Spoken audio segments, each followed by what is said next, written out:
The rope grooves in the courthouse oak were still fresh on the morning of November 9th, 1867, when Selma woke to find 7 bodies suspended from the hanging tree. Not the bodies anyone expected. These men wore white hoods pulled down around their necks like nooses made of cotton, their faces purple in the dawn light, their fine leather boots swaying 3 feet above ground that still held their own boot prints from the night before. The courthouse doors stood open, both leaves torn from their hinges. Inside, the basement entrance gaped like a mouth, and the smell rising from below made even the sheriff turn away. 12 men had entered that basement the previous evening. 7 hung from the oak. The other 5 were never found. The only witness was a carpenter named Gideon Ward, who sat on the courthouse steps at sunrise, hands clean, eyes forward, waiting for questions no white man in Dallas County would dare to ask. Gideon Ward earned his living building coffins, which gave him a peculiar authority in Selma.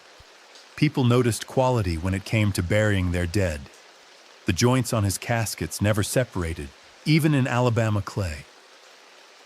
The lids sat flush. The brass handles he imported from Mobile never tarnished, and the satin lining he stitched himself held smooth against a corpse's shoulders, for however long grief required an open viewing. He worked alone in a shop behind the Methodist Church on Broad Street, a single-room structure he'd built himself after mustering out of the Union Army in the spring of 1865. The smell of pine shavings mixed with the linseed oil he used to seal the wood, and on warm days, the scent carried through the neighborhood, sweet and final. He was 31 years old that autumn, tall enough that he had to duck through most doorways, lean in the way of men who'd spent years moving fast with little food. His hands were mapped with scars from carpentry tools and older wounds that puckered white against his dark skin. He spoke rarely. When he did speak, his voice carried the low certainty of someone who'd learned that words were tools requiring the same precision as dovetail joints. People said he'd been a scout during the war, though Gideon himself never confirmed or denied the stories. What was documented? His enlistment papers with the 3rd Regiment United States Colored Troops, dated February 1863. His discharge certificate signed by a colonel whose name still carried weight in certain northern circles. A commendation letter mentioning reconnaissance work near Vicksburg that resulted in the capture of a Confederate supply depot. Beyond that, silence. He lived in a room above his workshop, accessed by an exterior staircase he'd engineered to creak on the 4th step, giving him warning if anyone approached while he slept. The room held a cot, a table, 2 chairs, a cast-iron stove, and a locked trunk containing items he never showed anyone. A Colt Army revolver he'd carried through Mississippi and Tennessee, a Bowie knife with a 9-inch blade, a compass, 3 maps of Dallas County rendered in his own hand, and a leather journal filled with names and addresses written in a cipher he'd learned from a Pinkerton man in Nashville. September brought the first whispers.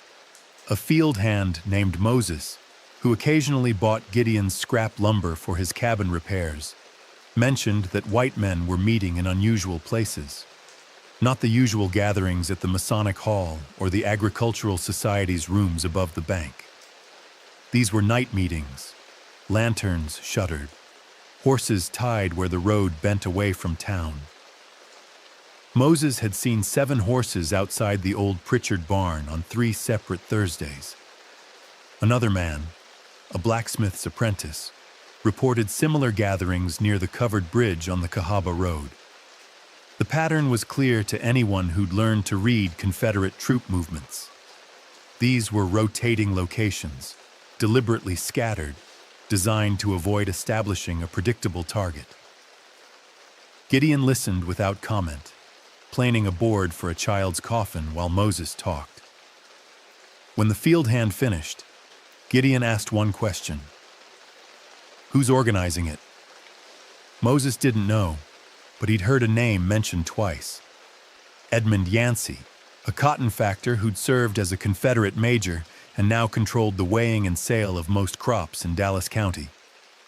A man who could make or break a farmer's year with a stroke of his pen, determining whether cotton graded middling or good ordinary, whether accounts would be settled in cash or carried forward at interest that compounded faster than most men could calculate.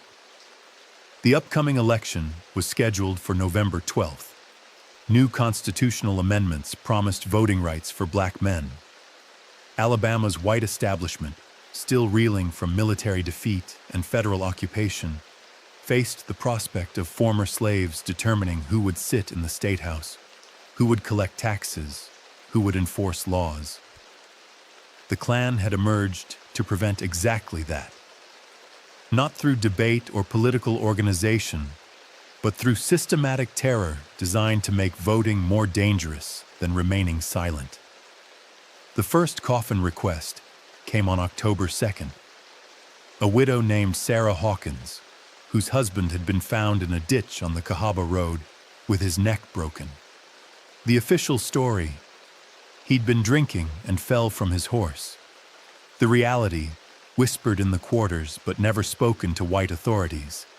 Thomas Hawkins had been overheard saying he intended to vote in November. He'd been 34 years old, a freedman who'd purchased 5 acres and was teaching his children to read using a primer he'd bought in Montgomery. His neck showed bruising consistent with a rope, not a fall, and his horse had been found grazing peacefully 200 yards from where his body lay, suggesting the animal hadn't thrown him. Gideon built the coffin without comment, took payment in chickens and preserved vegetables, and attended the funeral at the African Methodist Episcopal Church on Sunday. He listened to the sermon about justice deferred and noted who attended and who stayed away. He noticed that the white sheriff didn't come, nor did any of the town's white leadership, despite Thomas Hawkins having owed money to half the merchants on Broad Street. Their absence was a message. This death would not be investigated, and anyone asking questions would find themselves similarly isolated. The second coffin came 2 weeks later. A field hand named Jacob shot while walking home after dark. The bullet had entered his back between the shoulder blades, suggesting he'd been running when he died. His widow couldn't pay, so Gideon built the coffin anyway, a simple pine box that he delivered himself to the church. At the burial, he counted 23 people, all black, all careful to leave before sunset. Fear was changing movement patterns. People who'd once lingered after church or gathered in the evening to share food and stories now hurried home before dark, calculating routes that avoided isolated stretches of road, organizing children to travel in groups. The social fabric was being rewound to accommodate terror. Gideon had seen this before, in Tennessee near Chattanooga, where Confederate sympathizers had hunted Union scouts using the same tactics.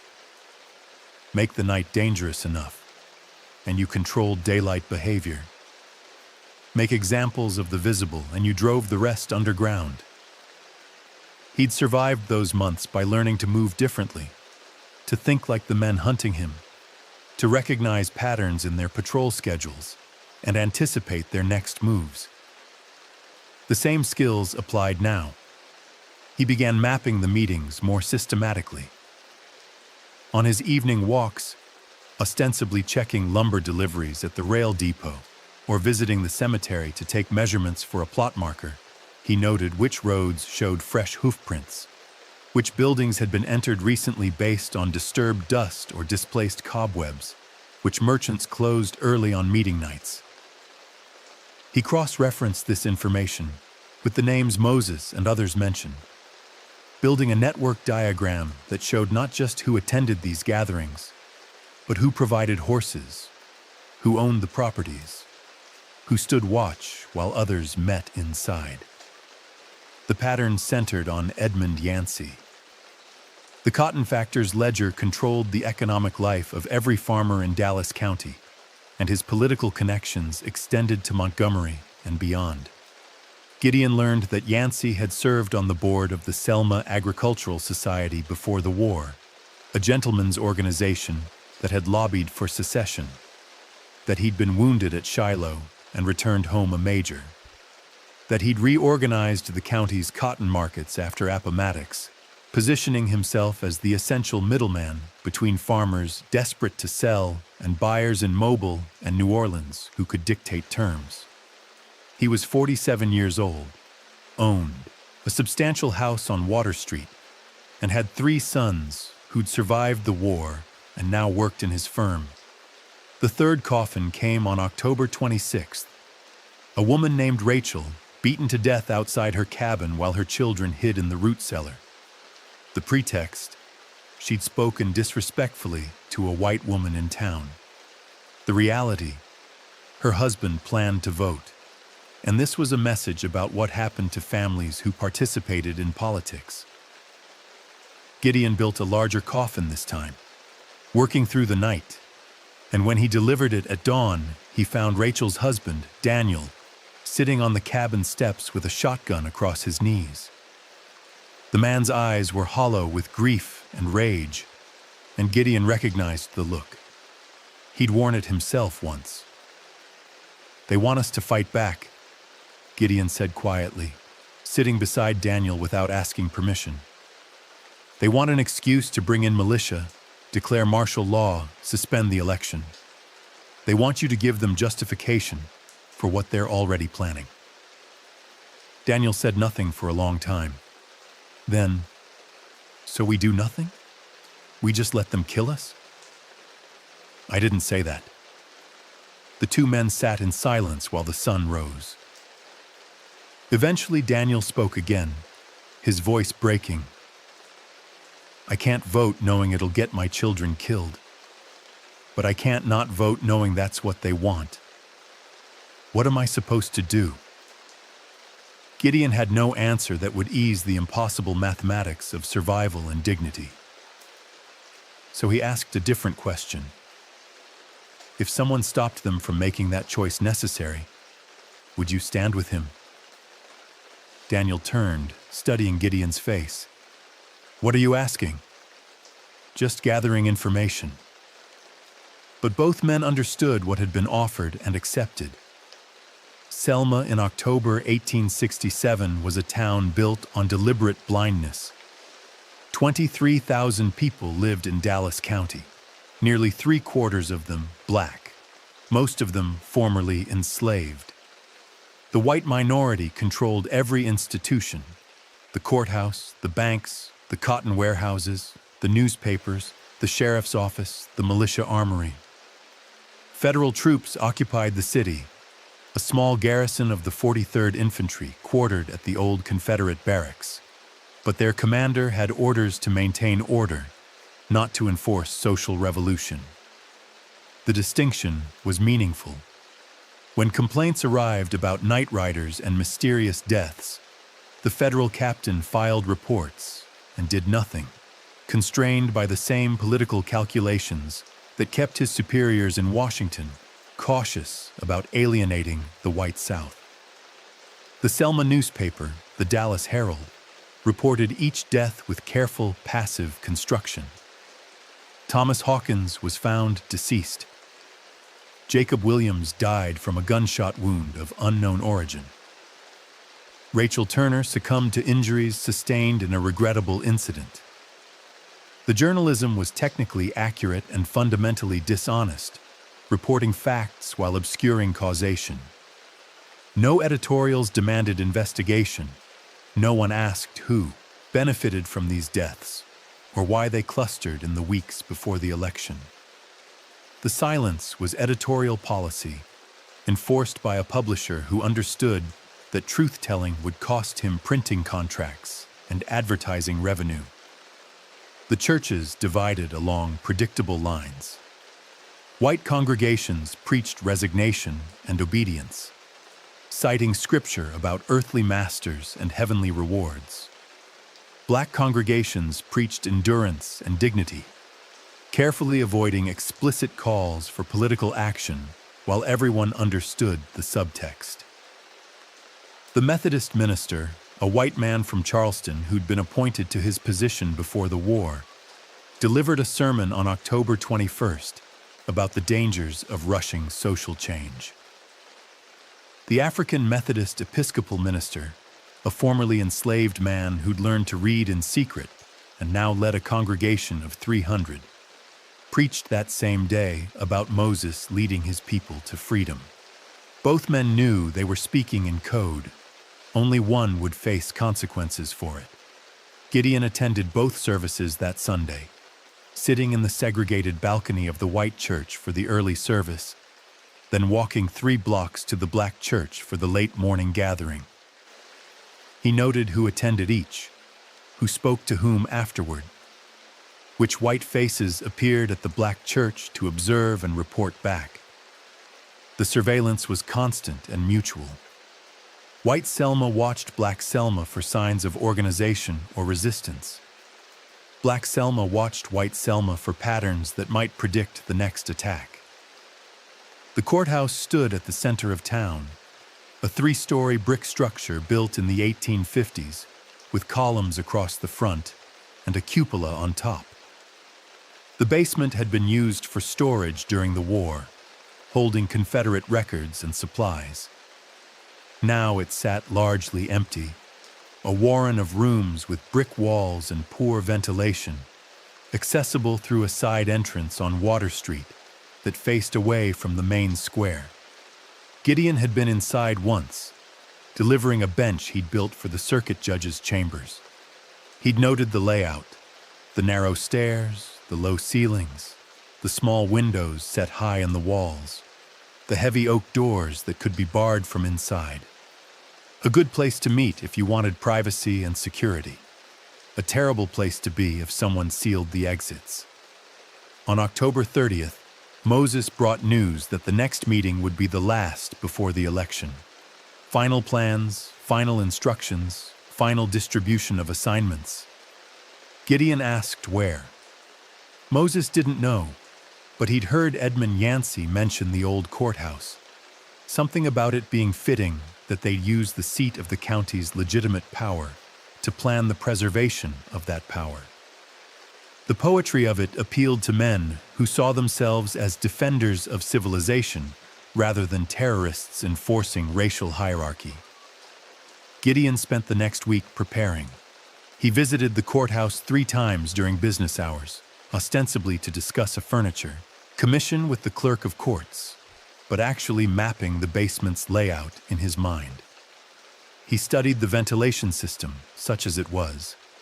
3 brick shafts rising to the roof, each covered with iron grates that could be removed from above. He examined the exits, the main door at the base of the stairs, plus 2 smaller doors leading to exterior stairwells that emerged on opposite sides of the building. Both smaller doors had deadbolt locks that could be secured from the outside with padlocks. He purchased rope from 3 different suppliers, buying small amounts from each to avoid suspicion. He bought candles and lamp oil, explaining that his workshop needed better lighting for winter evenings. He cleaned and loaded his revolver, checking the action on all 6 chambers, replacing worn springs with parts he'd saved from the war. He sharpened his knife on a whetstone until the edge would shave hair from his forearm. And he wrote a letter, sealed it in an envelope, and left it with Daniel, Rachel's widower, with instructions to deliver it to the federal garrison commander if Gideon didn't return by dawn on November 9th. The letter contained a complete record of everything Gideon had observed: names, dates, locations, methods, patterns. It documented 3 months of systematic terrorism, naming Edmund Yancey and 11 other men as the core organizers of the Dallas County Klan.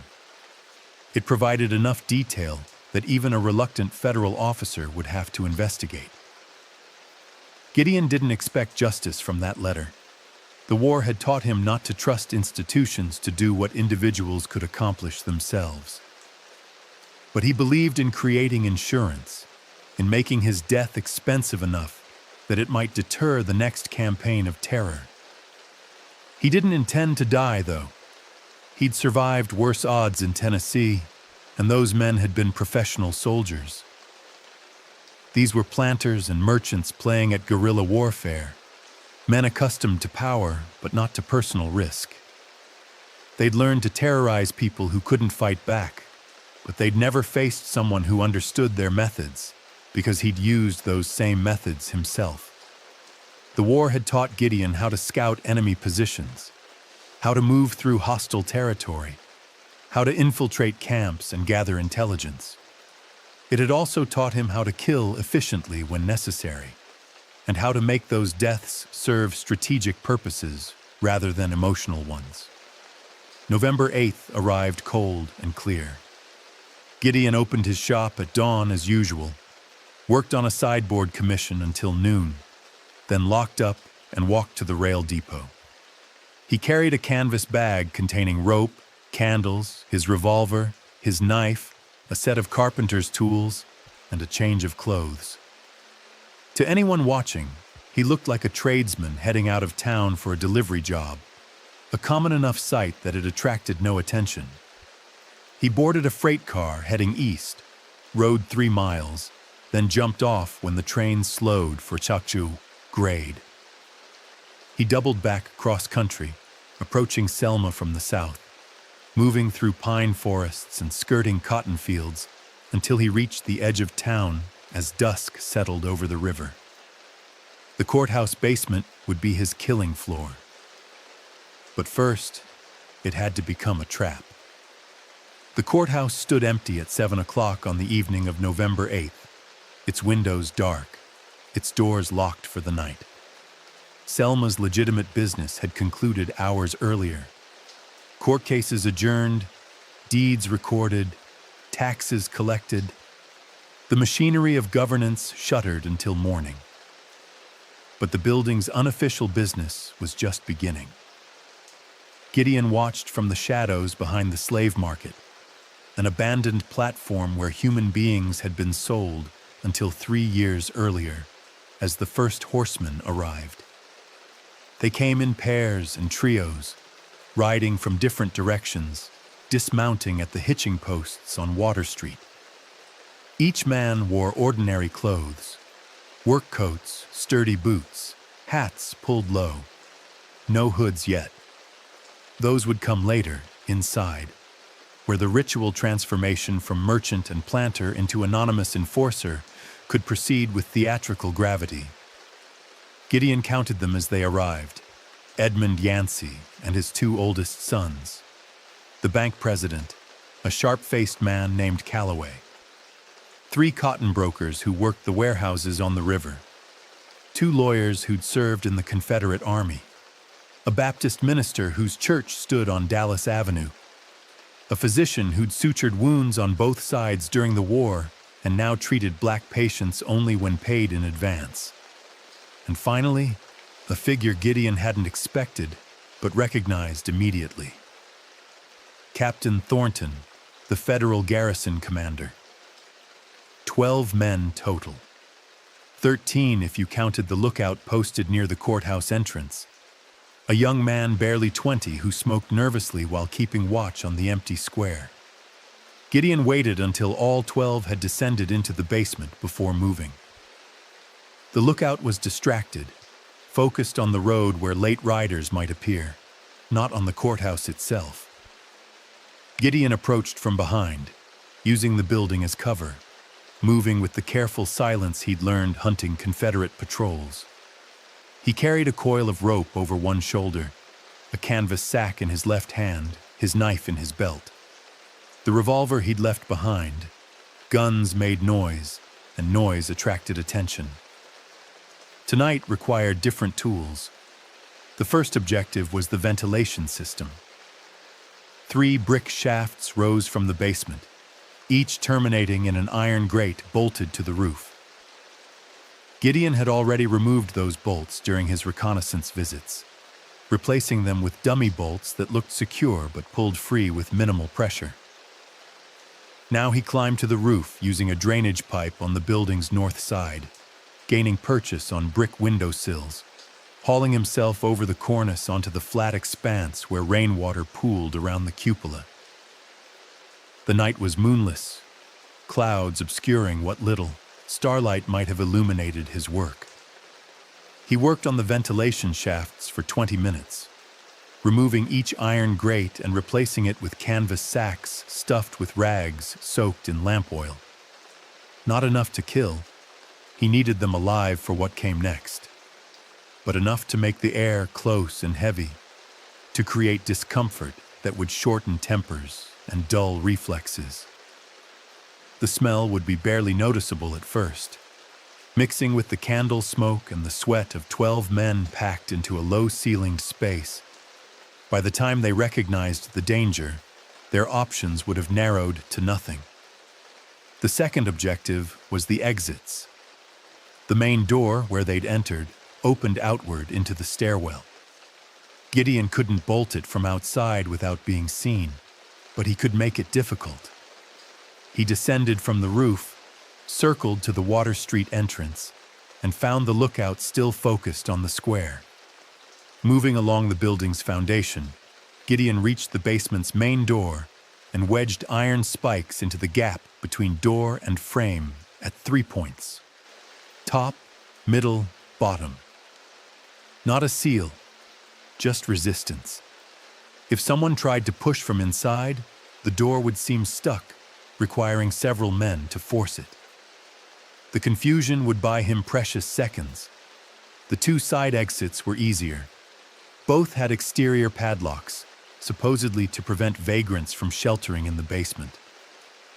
The courthouse clerk kept keys, but Gideon had brought his own locks, identical models purchased from the same Birmingham foundry. He swapped them quickly, pocketing the original locks, securing the basement with hardware only he could open. The lookout never turned around. Now came the dangerous part: getting inside. Gideon had considered and rejected a dozen approaches. The obvious method, forcing entry through one of the exits he'd just sealed, would alert everyone inside and turn the operation into a straight fight against 12 armed men. The alternative, waiting for them to emerge, would give them the advantage of movement and dispersion. What he needed was surprise, position, and the leverage that came from controlling a confined space. He needed them panicked, disoriented, making mistakes. The solution lay in the courthouse's architecture. The main floor stood 12 feet above the basement, separated by thick timbers supporting floorboards that carried the weight of furniture, people, and the daily business of governance. But those timbers weren't solid. The builders had used a lattice structure to save on lumber costs, creating voids that allowed pipes and utility access. And in one corner of the main courtroom, beneath the judge's bench, a trap door provided access to those voids for maintenance work. Gideon had noticed it during his reconnaissance, a 2-foot square panel secured with a simple latch. He entered the courthouse through a second-floor window he'd previously compromised, its latch filed down so it appeared locked, but open to pressure. Inside, the building smelled of dust and floor wax and old paper. He moved through darkened corridors, testing each footfall before committing his weight, avoiding the boards he'd marked mentally as creaky. The courtroom door stood open, and moonlight filtering through high windows provided enough illumination to navigate. He crossed to the judge's bench, lifted the trap door, and lowered himself into the crawl space. The space was cramped, maybe 18 inches of clearance, filled with spider webs and mouse droppings and the detritus of 40 years of construction, but it ran the length of the courtroom directly above the basement meeting room, and the floorboards below had gaps where they'd shrunk with age, gaps that transmitted sound perfectly. Gideon lay on his stomach in the filth and listened to the meeting taking place 8 feet beneath him. Edmund Yancey's voice carried authority shaped by decades of command. Gentlemen, we gather tonight to finalize arrangements that will determine whether civilization persists in Dallas County or whether we descend into chaos. The federal government has imposed upon us a constitutional amendment that grants suffrage to individuals wholly unprepared for such responsibility. We cannot prevent this abomination through legal channels. We must therefore ensure that those who might vote understand the consequences of exercising that right. A murmur of agreement rippled through the basement. Gideon recognized voices. Calloway the banker, using words like fiscal responsibility and property requirements. The Baptist minister invoking scripture about masters and servants. The doctor discussing racial temperament and mental capacity, wrapping prejudice in medical language that sounded objective while serving the same function as a noose. The election occurs in 4 days, Yancey continued. We have identified 27 individuals who have expressed intent to vote. 3 are already dealt with. The remaining 24 must receive clear messages before November 12th. Through the gaps in the floorboards, Gideon could see occasional movement, a shadow passing beneath a lantern, the flicker of candlelight reflecting off whitewashed walls. He counted the voices to confirm his tally. 12 men, just as he'd observed arriving. 12 men planning 24 murders with the same casual efficiency they'd bring to calculating cotton weights or drafting contracts. One of Yancey's sons spoke up. Some of them are hiding. The field hand named Daniel hasn't been seen since his wife died. We've checked his cabin twice. Then burn the cabin, Yancey said flatly. Smoke him out. If he dies in the fire, so be it. What matters is that others see the consequences of defiance. The Baptist minister raised a concern. The federal garrison, Captain Thornton, has assured us of his cooperation. But if the violence becomes too visible, he may be compelled to intervene for appearances. The captain understands the realities of governance, Yancey replied. He knows that peace requires certain adjustments. Don't you, Captain? Captain Thornton's voice carried a different tone than the others, less certain, more defensive. I'm not here to endorse violence. I'm here to ensure that our legitimate concerns about social order are heard. If certain individuals choose not to vote because they fear for their safety, well, that's a matter of personal choice, not military jurisdiction. The rationalization hung in the stale air. A federal officer charged with protecting rights was instead enabling their suppression, telling himself he was maintaining peace when he was actually choosing whose suffering to ignore. Gideon thought about the letter he'd left with Daniel, the detailed accusations that named Thornton as complicit. If things went wrong tonight, at least that record would survive. Let's review the list, Yancey said, and papers rustled below. We've divided the county into 4 districts, each assigned to 3 men. District 1, northwest of town, includes the carpenter, Gideon Ward. He's been asking too many questions, attending too many funerals. He'll be first. Hearing his own name spoken by men planning his death created a curious dissonance. Gideon remained perfectly still, breathing slowly, listening as Yancey detailed the plan. 3 men would visit his workshop after midnight, when he'd likely be asleep. They'd bar the door, douse the building with kerosene, and set it alight. If he tried to escape, they'd shoot him. If he burned, they'd call it a tragic accident involving lamp oil and wood shavings. Either way, the message would be clear. District 2 covers the river settlements, Yancey continued, naming 6 more targets. Farmers, field hands, a mill worker, a minister's son. Each name came with an address, a description, a suggested method. Rope for some, bullets for others, blunt force for those who needed to look like they'd fallen or been kicked by livestock. The planning was meticulous, demonstrating experience and organization. These men had done this before, elsewhere, refining their techniques through repetition. The meeting continued for 90 minutes. They discussed tactics, timing, coordination.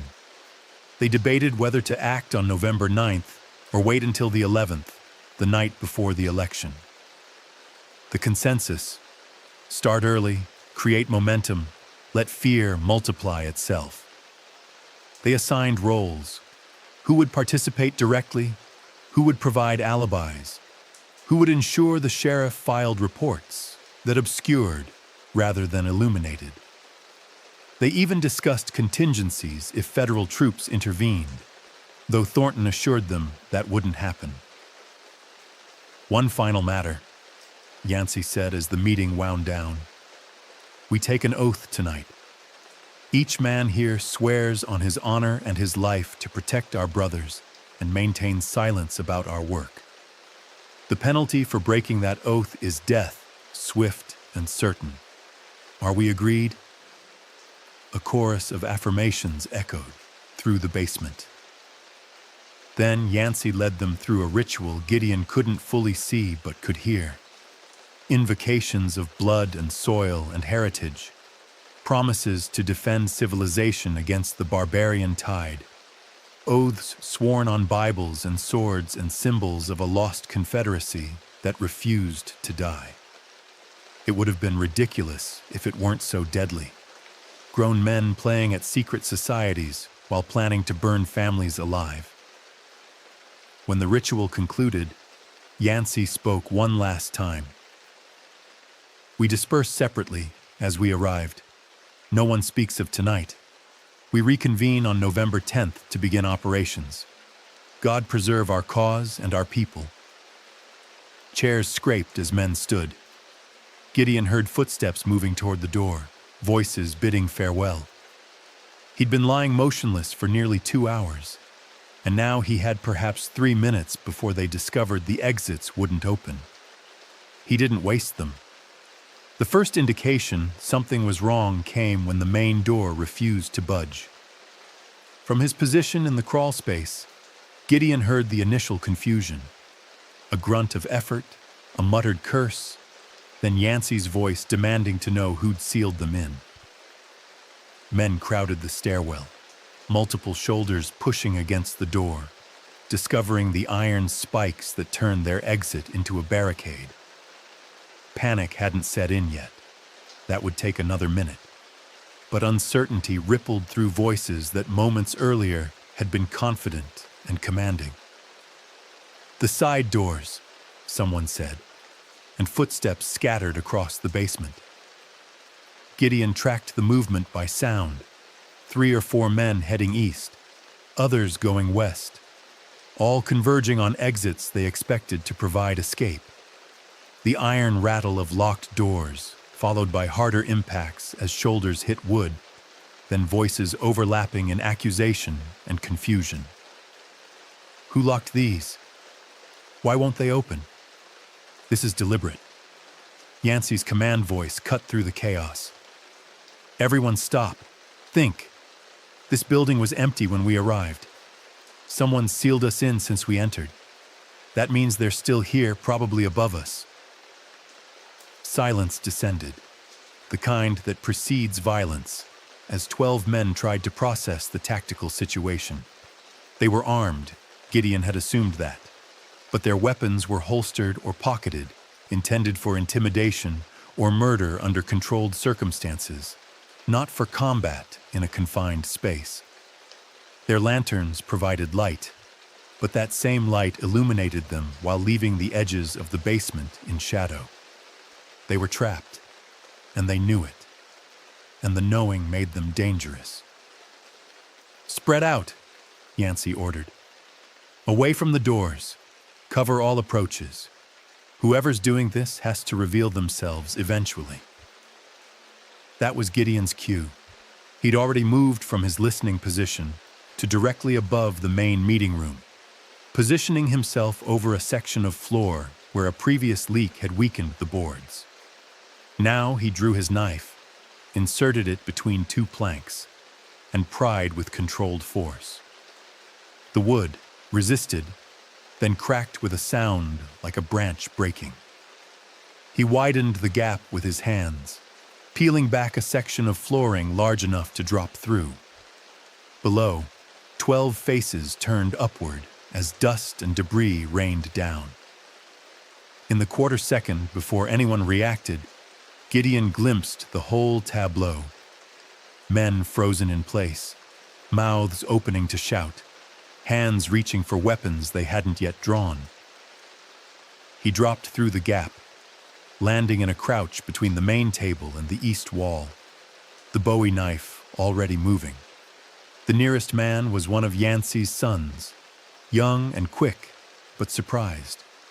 Gideon's blade found the gap between collarbone and neck, severing the subclavian artery in a strike he'd practiced in Tennessee until it became muscle memory. The young man collapsed without sound, blood pressure dropping too fast for his brain to process what had happened. Gideon was already moving, using the falling body as cover, pivoting toward the second son, who'd begun to draw a pistol. The basement erupted. Someone fired a shot that went wide, the muzzle flash illuminating faces twisted with shock and rage. Gideon kicked over the main table, creating a barrier, then extinguished the nearest lantern with a backhand strike that plunged half the room into darkness. Men shouted over each other, trying to coordinate, but the space worked against them. Low ceilings prevented effective movement. Support pillars created blind corners. The very security they'd sought, walls too thick for sound to escape, now imprisoned them with their executioner. Gideon had spent the previous week visualizing this moment, planning movements like chess combinations, anticipating how panic would fragment group cohesion. He moved in the darkness he'd created, letting his targets silhouette themselves against the remaining lanterns. The second son died reaching for his fallen brother, knife entering below the ribs and angling upward to find the heart.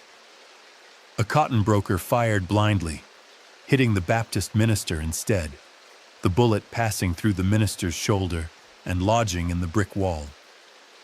The broker died next, Gideon's blade opening his throat before he could chamber another round. "Shoot the lanterns!" Yancey roared, demonstrating the tactical thinking that had made him an officer.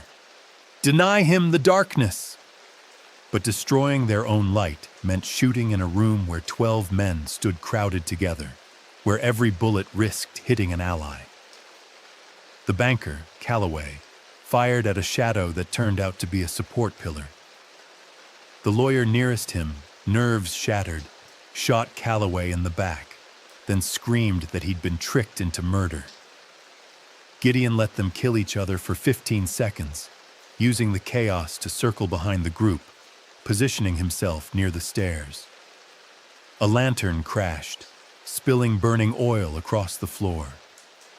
The flame spread along floorboards coated with decades of grime and leaked kerosene from lamps past. New light bloomed, illuminating the carnage. 4 bodies down, blood pooling in depressions in the uneven floor.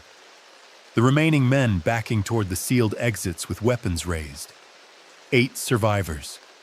Gideon counted them in the flickering light, matching faces to names from the meeting. Yancey, Thornton, the doctor, the second lawyer, 3 cotton brokers. "Your ward," Yancey said, recognition cutting through his shock. "The carpenter. You've killed half my men. Why? What do you want?" Gideon stepped into the firelight, knife bloody, clothes spattered with arterial spray, face expressionless. "I want you to understand something. You planned to burn me tonight, to kill 24 people before the election, to terrorize an entire county into silence. Now I'm giving you a choice." "What choice?" the doctor demanded, his voice breaking. Confess. Tell me who in this room provides money, who provides intelligence, who signs the orders from Montgomery. Tell me which officials know and look away. Tell me every name, every connection, every crime. Or die here without anyone knowing what happened. You're one man with a knife, one of the cotton brokers said, trying to sound brave and failing. We're 8 with guns. You'll die before you reach half of us. Gideon smiled, and something in that expression made the broker step backward. I survived 3 years behind Confederate lines. I've killed more men than you've cheated on your weighing scales, and you're trapped in a room I designed as a killing box. So let me make this simpler. The first man to talk goes free. The rest die. The lawyer broke first, proving that education didn't produce courage under pressure. His name was Marcus Finch, a man of 35 who'd prosecuted desertion cases for the Confederacy and now handled property disputes for planters cheating former slaves out of wages. He pointed at Yancey with a shaking hand and said, "He's the organizer. He gets orders from Senator Dougherty in Montgomery. They've been planning this since the amendment passed." "Shut your mouth," Yancey hissed, but the dam had broken. Finch talked faster, words tumbling over themselves as if speaking quickly enough might purchase safety. He named the judge who dismissed assault complaints against Klan members, the sheriff who destroyed evidence, the Montgomery legislators who'd passed resolutions praising local defense organizations while officially condemning violence, the Birmingham investors who'd financed weapons purchases. Each revelation peeled back another layer of the machinery that sustained terror across Alabama, showing how individual brutality connected to institutional complicity. The cotton factors coordinate between counties, Finch continued, nearly hyperventilating. Yancey meets with his counterparts in Montgomery, Tuscaloosa, Huntsville. They share methods, targets, tactics. There's a network, a whole structure. The doctor shot Finch. Point-blank range, the bullet entering below the lawyer's left eye and exiting, through the back of his skull, spraying bone fragments across the whitewashed wall. The doctor turned his pistol toward Gideon and said, "He was lying, making up stories to save himself. We're patriots, not criminals." Gideon had been expecting something like this. Men facing death often chose to kill witnesses rather than accept exposure. He'd already moved when the doctor fired, dropping low and left, closing the distance before the doctor could adjust his aim. The knife found the doctor's wrist, severing tendons, causing fingers to spasm open and drop the pistol. Gideon caught the falling weapon and shot the doctor in the chest, using the man's own gun, then pivoted and shot one of the cotton brokers who'd been raising his own pistol. 6 left. The fire was spreading. The initial blaze from the broken lantern had ignited the spilled oil-soaked rags Gideon had stuffed in the ventilation shafts, and now smoke was pouring into the basement, thick and black and choking. The air grew hot. Men coughed, eyes watering, gasping for oxygen that was rapidly being consumed. The psychological pressure multiplied. They were trapped, under attack, and now burning. The compartmentalization that let planters plan murders over drinks was disintegrating under the immediate reality of their own mortality. Captain Thornton tried a different approach. "Ward, if that's your name, I'm a federal officer. These men may have committed crimes, but you're compounding them with murder. Surrender now, and I'll ensure you receive a trial. You have my word." Gideon laughed, the sound carrying no humor. "Your word. You sat in this basement and approved plans to burn families alive. You're not here wearing a uniform, Captain. You're here in civilian clothes, making deals with terrorists, You forfeited your authority when you chose to become one of them. I never approved. You attended 4 previous meetings: September 12th, September 26th, October 10th, October 24th. Each time you provided intelligence about federal troop movements and garrison priorities. You told Yancey which nights his men could operate without military interference. You're not a neutral observer, Captain. You're an accomplice. Thornton's face went slack as he realized Gideon possessed detailed documentation. The implications terrified him more than the immediate danger. If Gideon had recorded that information, copies might exist elsewhere. Insurance against exactly this situation. Thornton's career, his reputation, his life after tonight, all of it depended on Gideon dying without talking. But the mathematics had shifted.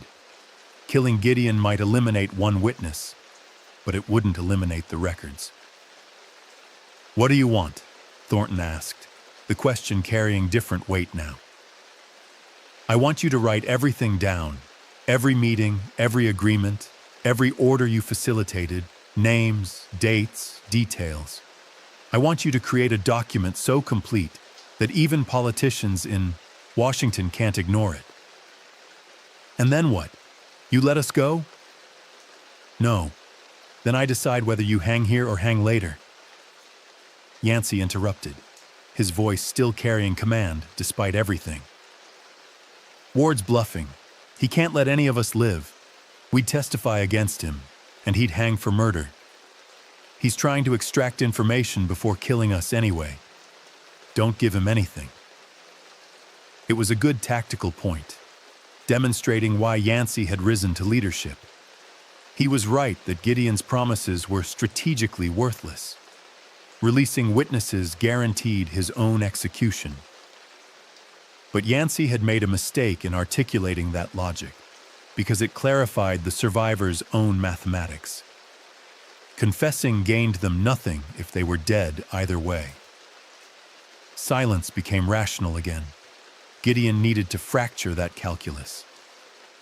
He walked to the remaining cotton broker, a heavy-set man of 50 named Pritchard, who'd been silent throughout the violence, and put the pistol to his head. "Tell me about the property seizures, the foreclosures on black farmers who couldn't pay debts after your brothers burned their crops. How many families?" Pritchard wet himself, the stain spreading across his trousers, but he spoke. 17 since July. Yancey's firm holds the mortgages. When they can't pay, we foreclose and sell to white buyers at discount. It's business, not..." Yancey shot Pritchard himself this time, eliminating another witness. The body slumped, and Yancey turned his pistol toward Gideon. "You want confessions? Come take them." 5 left. Yancey, Thornton, 2 cotton brokers, 1 lawyer. The room was nearly filled with smoke now, visibility down to perhaps 10 feet. The heat intense enough that Gideon's skin felt tight. They couldn't remain here much longer. The fire would kill them all if they didn't break out or suffocate first. But Gideon controlled the exits, and the exits were his leverage. "I'm opening the east door," Gideon announced. "One at a time, you'll leave. Each man who walks through that door will write his confession in the courthouse yard, witnessed by me. Anyone who refuses stays here with the fire." "We could rush you," one of the brokers said. 5 against 1. "You could. Some of you might make it through the door before I empty this pistol. Want to bet your life you'd be one of the survivors?"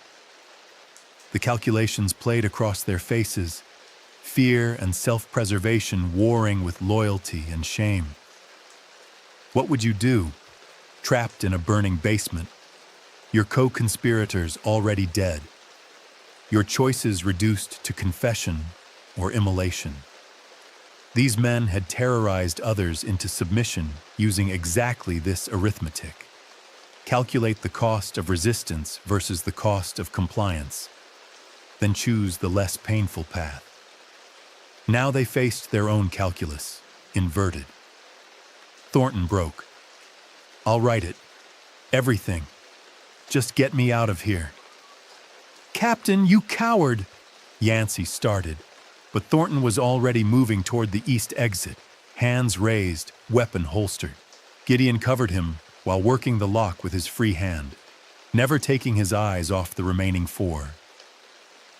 The door swung open, revealing the exterior stairwell and cold November air.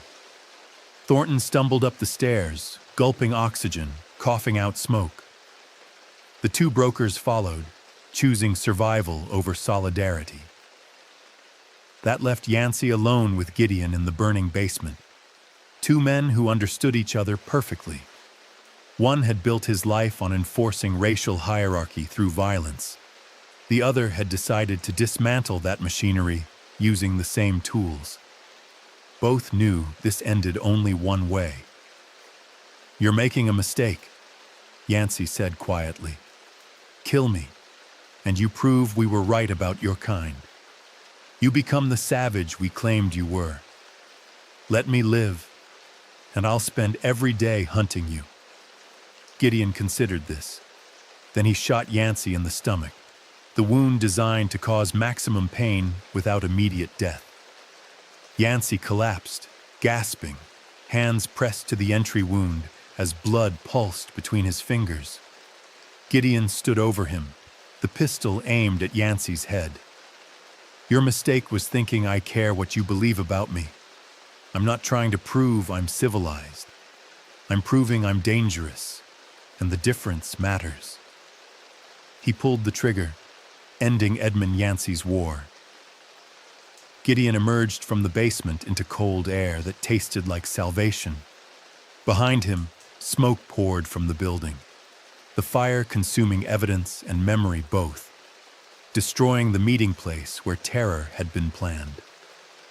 Above, stars wheeled in their courses, indifferent to human violence, marking time that rendered all cruelty temporary and all empires dust.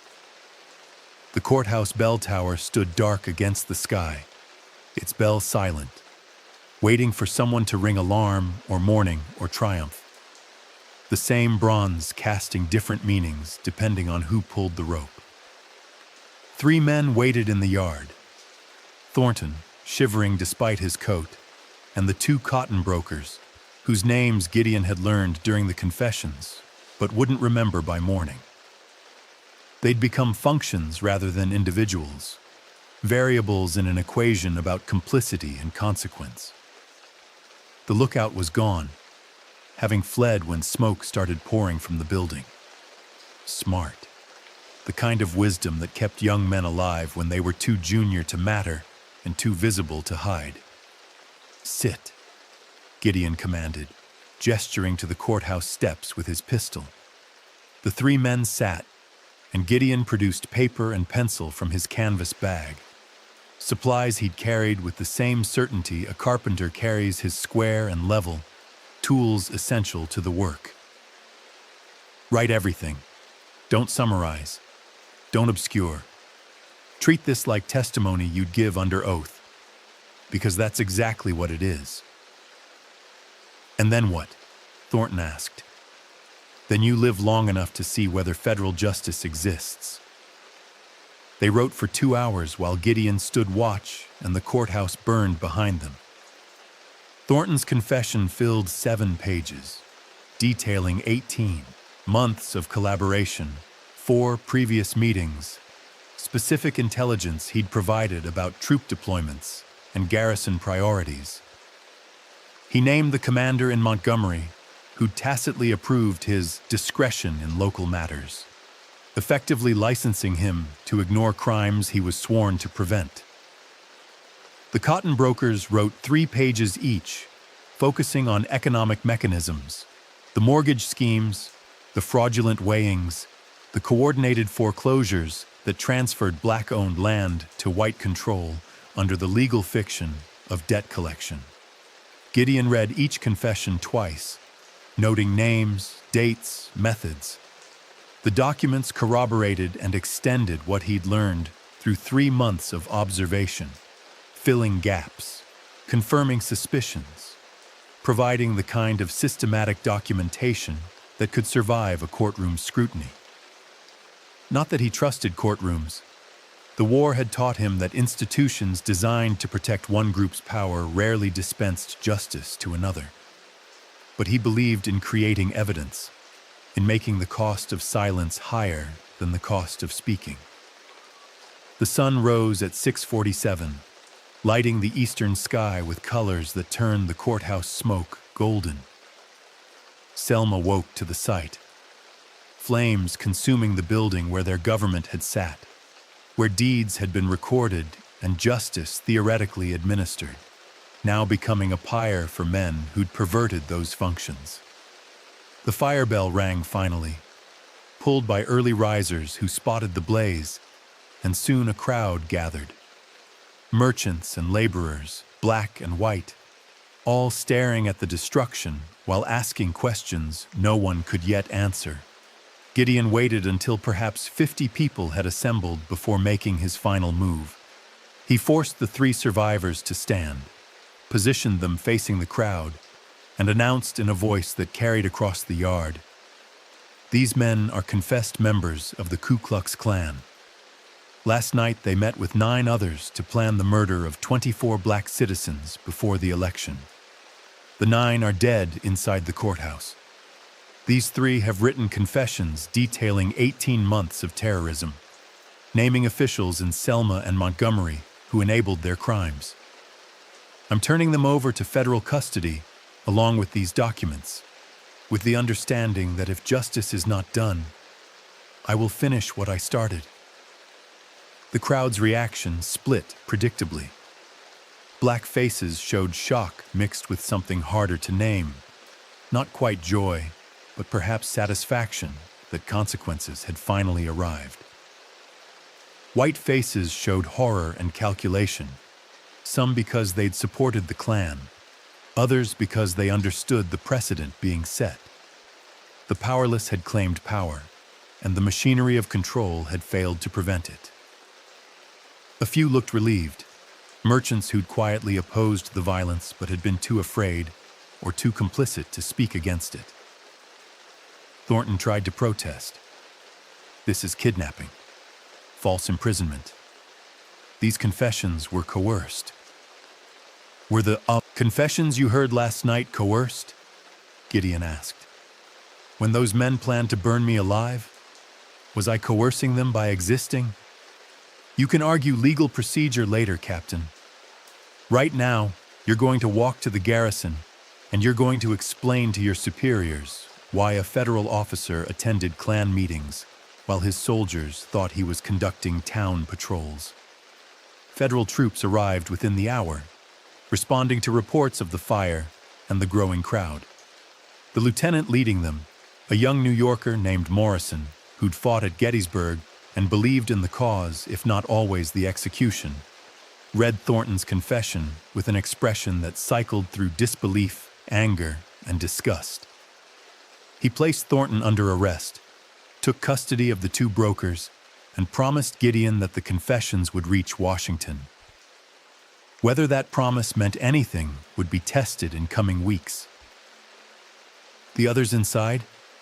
Morrison asked, gesturing to the burning courthouse. "Edmund Yancey and 8 co-conspirators. They resisted." Morrison studied Gideon's face, the blood-spattered clothes, the knife still visible in his belt, the exhaustion that went deeper than one sleepless night. "You fought them alone, all 9.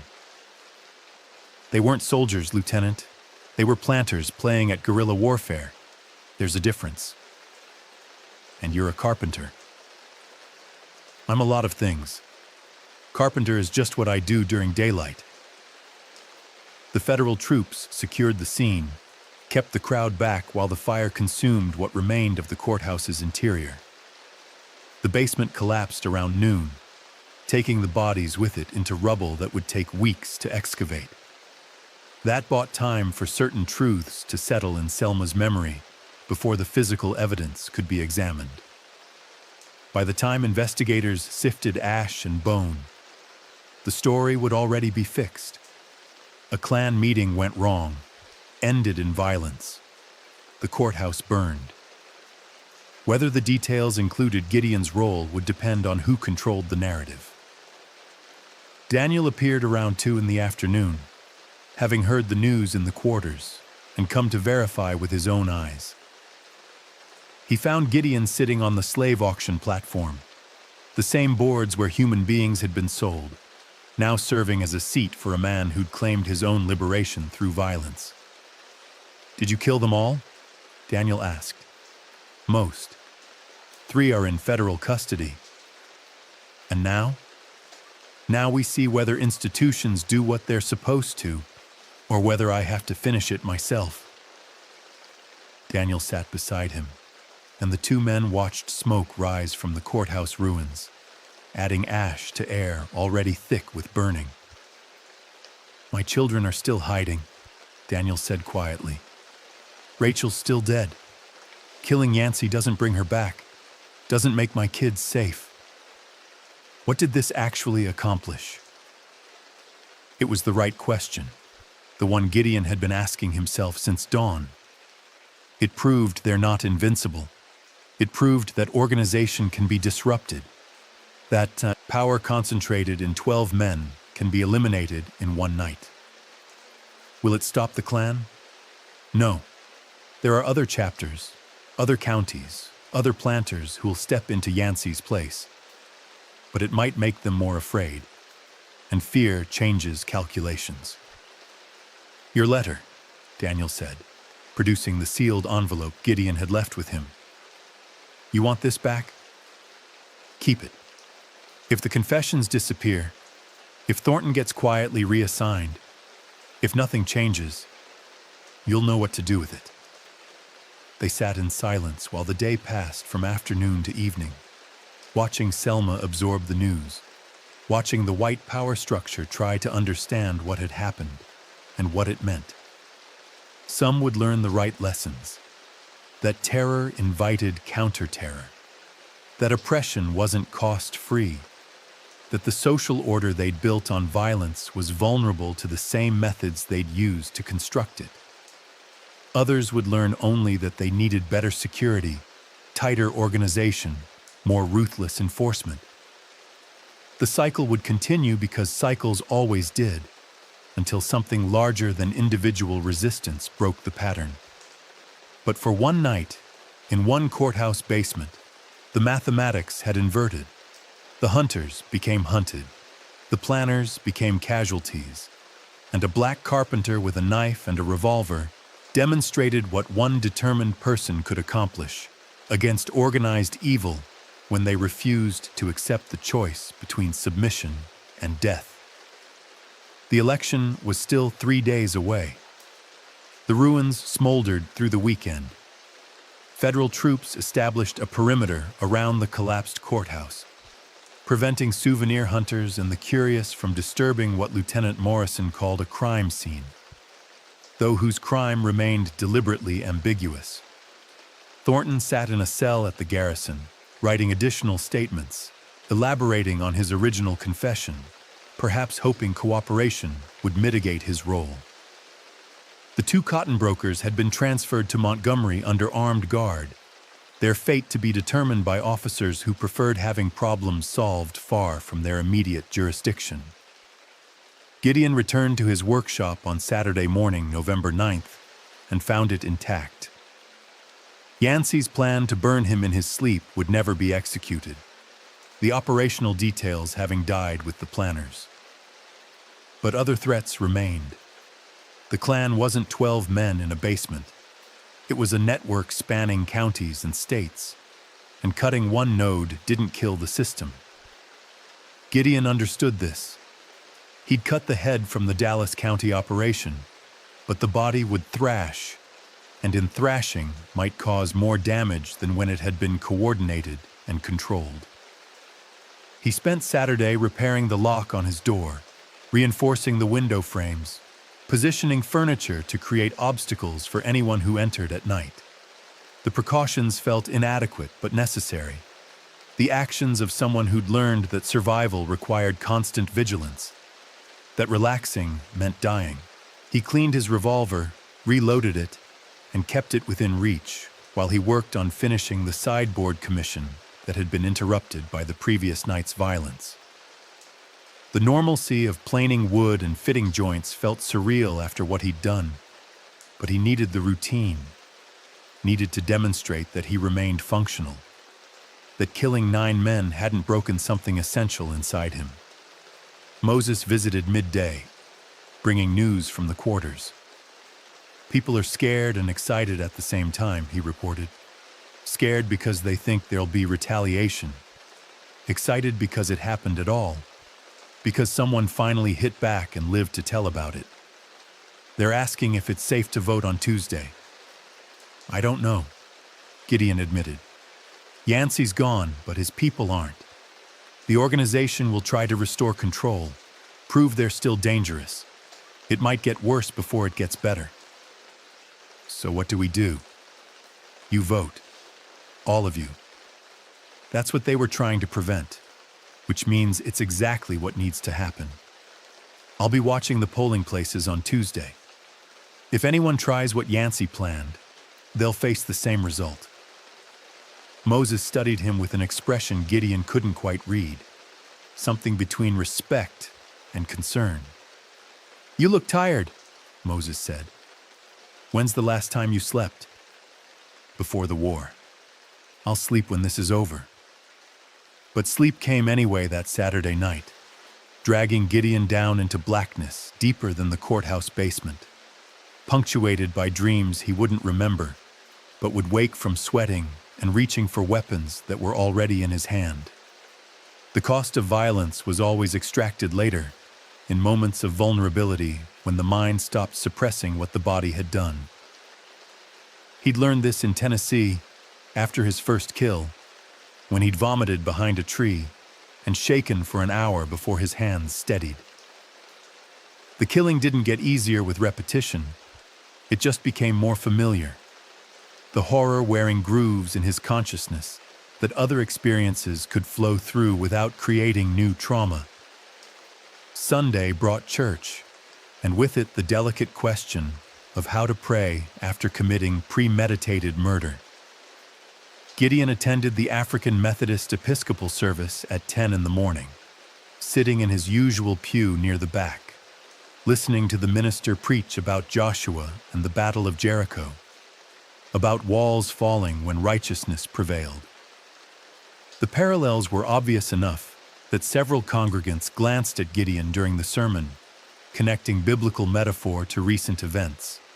After the service, people approached him, some to shake his hand, others to whisper thanks, a few to warn that Yancey's family was already meeting with lawyers and politicians, preparing some form of response. They can't charge you, one man said, a school teacher named Coleman who'd fought with the United States colored troops. You were defending yourself and the community. Castle doctrine applies, doesn't it? Castle doctrine protects people in their homes, not people who invade a basement to kill conspirators, Gideon replied. What I did was assassination, not self-defense. Whether it was justified is a different question from whether it was legal. Coleman absorbed this, then asked what everyone wanted to know. Will you run? Head north before they can organize a response? Where would I run to? I'm not trying to escape consequences. I'm trying to change them. The answer satisfied some, troubled others. But it was true. Gideon wasn't interested in merely surviving. He'd survived the war, survived watching his family sold away, survived 3 years of rebuilding a life that felt provisional and temporary. What he wanted now was to establish that power could be contested, that the social order imposed after Confederate defeat wasn't inevitable, that black men could claim the dignity and autonomy they'd been promised when the 13th Amendment abolished slavery and the 14th Amendment theoretically guaranteed citizenship. The courthouse basement had been one blow in a larger fight, and running would negate everything he'd accomplished. Monday brought the Dallas Herald's response, printed on the newspaper's emergency press after the main office had been damaged by fire spreading from the courthouse. The editorial, written by the publisher himself, was a masterpiece of evasion and implication. A tragic conflagration. The destruction of our courthouse represents a grievous loss to Dallas County, both architecturally and symbolically. That this destruction occurred during a private gathering of prominent citizens engaged in civic discussion compounds the tragedy. While reports suggest criminal actions may have precipitated the fire, the loss of life is to be mourned regardless of circumstance. We call upon federal authorities to conduct a thorough investigation and to ensure that justice, tempered with mercy, is served to all involved. The editorial managed to avoid naming Gideon, avoid acknowledging the Klan meeting, avoid mentioning the confessions now in federal custody, and avoid taking any position that might alienate potential advertisers. It was a document designed to satisfy no one while offending no one. The journalism of a man trying to survive in a community split between those who'd supported the Klan and those who'd suffered under it. But the next page carried something more revealing. A notice of a special meeting of the Dallas County Agricultural Society, scheduled for Monday evening at the Masonic Hall.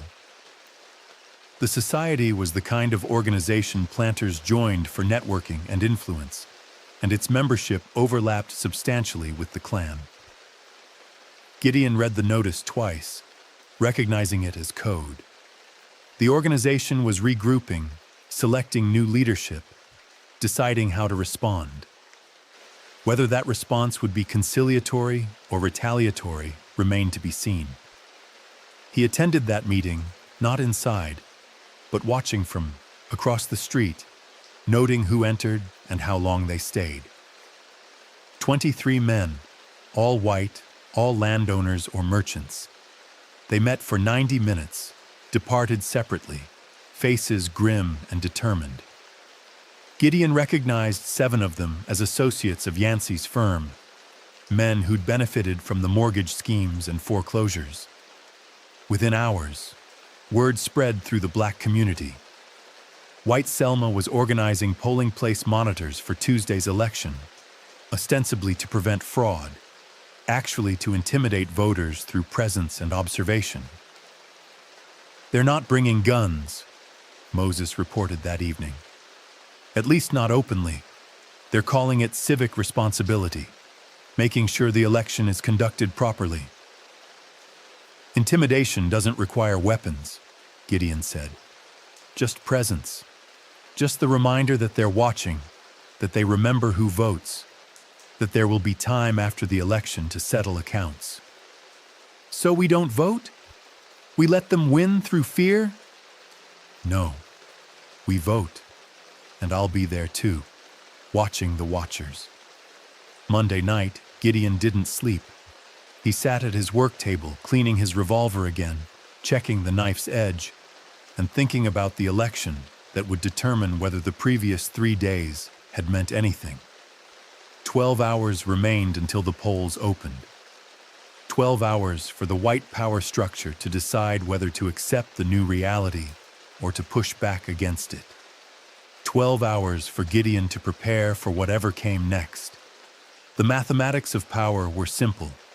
Force worked until it met greater force. Institutions mattered until individuals ignored them. Law constrained behavior until someone decided the cost of breaking the law was less than the benefit. Gideon had broken every law against murder on Thursday night, and no one had arrested him because the men who'd enforced those laws were either dead or compromised, or calculating whether prosecution would create more problems than it solved. That calculation would determine whether he'd hang or whether he'd become something else. An example, a warning, a symbol of what happened when oppression pushed too hard. He watched the sun rise on November 12, 1867, knowing this day would answer questions that violence alone couldn't resolve.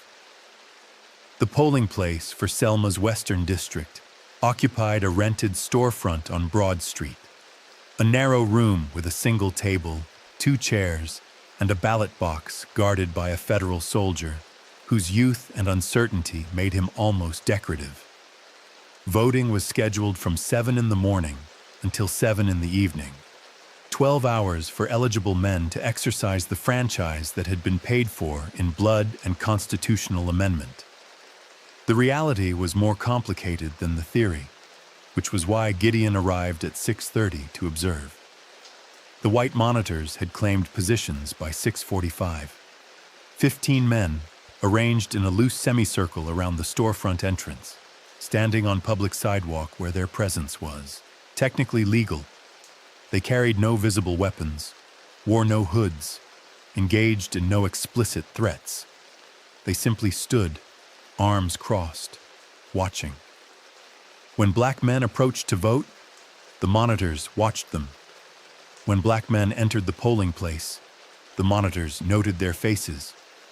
When black men departed, the monitors followed them with their eyes until distance made tracking impossible. The message required no words. We know who you are, we'll remember. There will be consequences. Gideon positioned himself across the street, leaning against a storefront wall like someone waiting for the mercantile to open, his coat hanging loose to conceal the revolver at his belt. He watched the monitors watch the voters, creating a surveillance network where everyone observed everyone else, where every action occurred in multiple contexts simultaneously. The official context of legal voting, the unofficial context of intimidation, and the contested context of who would ultimately control the county's political future. The first black voter arrived at 7:02. A field hand named Jefferson, 40 years old, who'd saved enough to buy 10 acres and who understood that voting determined whether his taxes would fund schools for his children or would be siphoned into projects that benefited only white landowners. Jefferson approached the polling place, saw the monitors, hesitated. The monitors said nothing, just watched. Jefferson glanced across the street, saw Gideon, seemed to draw strength from that presence, and continued forward. He entered the storefront, remained inside for 3 minutes, emerged with his shoulders squared and his expression neutral. The monitors let him pass. He walked down Broad Street, turned the corner, and disappeared. First vote cast. By 9 o'clock, 23 black men had voted, a number that represented both courage and calculation. Each man had weighed the risks, retaliation, economic pressure, violence, against the benefit of participating in governance, of mattering in a system designed to make them irrelevant. The mathematics varied by individual circumstance. A man who owned land had more to lose than a field hand who could move to the next county if things got too dangerous. A man with children calculated differently than a man alone. A man with memory of slavery calculated differently than a young man who'd been born free. But each calculation resulted in the same action: walking past the monitors, entering the polling place, marking a ballot. The monitors' strategy revealed itself around 10 o'clock. They began engaging voters in conversation, not threatening, just talking. Good morning. Fine day for exercising your rights. You know, the Republican candidate wants to raise property taxes by 15%. That'll hit you hard if you own land. The numbers were fabricated or distorted, but spoken with such casual authority that some voters hesitated, unsure what was true, wondering if they were making a mistake. The monitors were weaponizing uncertainty, making the act of voting feel complicated and dangerous, even when the physical mechanics were simple. Gideon crossed the street at 10:15, positioning himself directly between the monitors and the polling place entrance.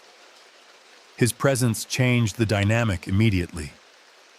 The monitors, who'd been comfortable intimidating individuals, became uncertain when faced with someone who'd killed 9 of their associates 3 days earlier. He said nothing, just stood, creating a physical barrier that voters could pass through without confronting the monitors directly. The symbolism was clear. Vote under my protection and face me if you want to prevent it. One of the monitors, a merchant named Caldwell, who'd been among those meeting at the Masonic Hall Monday night, finally spoke. "You're obstructing public sidewalk, Ward. I'm standing on public property, same as you. If you've got objections, call the sheriff. The sheriff's dead, burned in the courthouse. Then I guess you'll have to tolerate my presence." The confrontation had the potential to escalate, but neither side wanted violence here, on a public street, with federal soldiers 50 feet away. The monitors had come to intimidate, not to fight.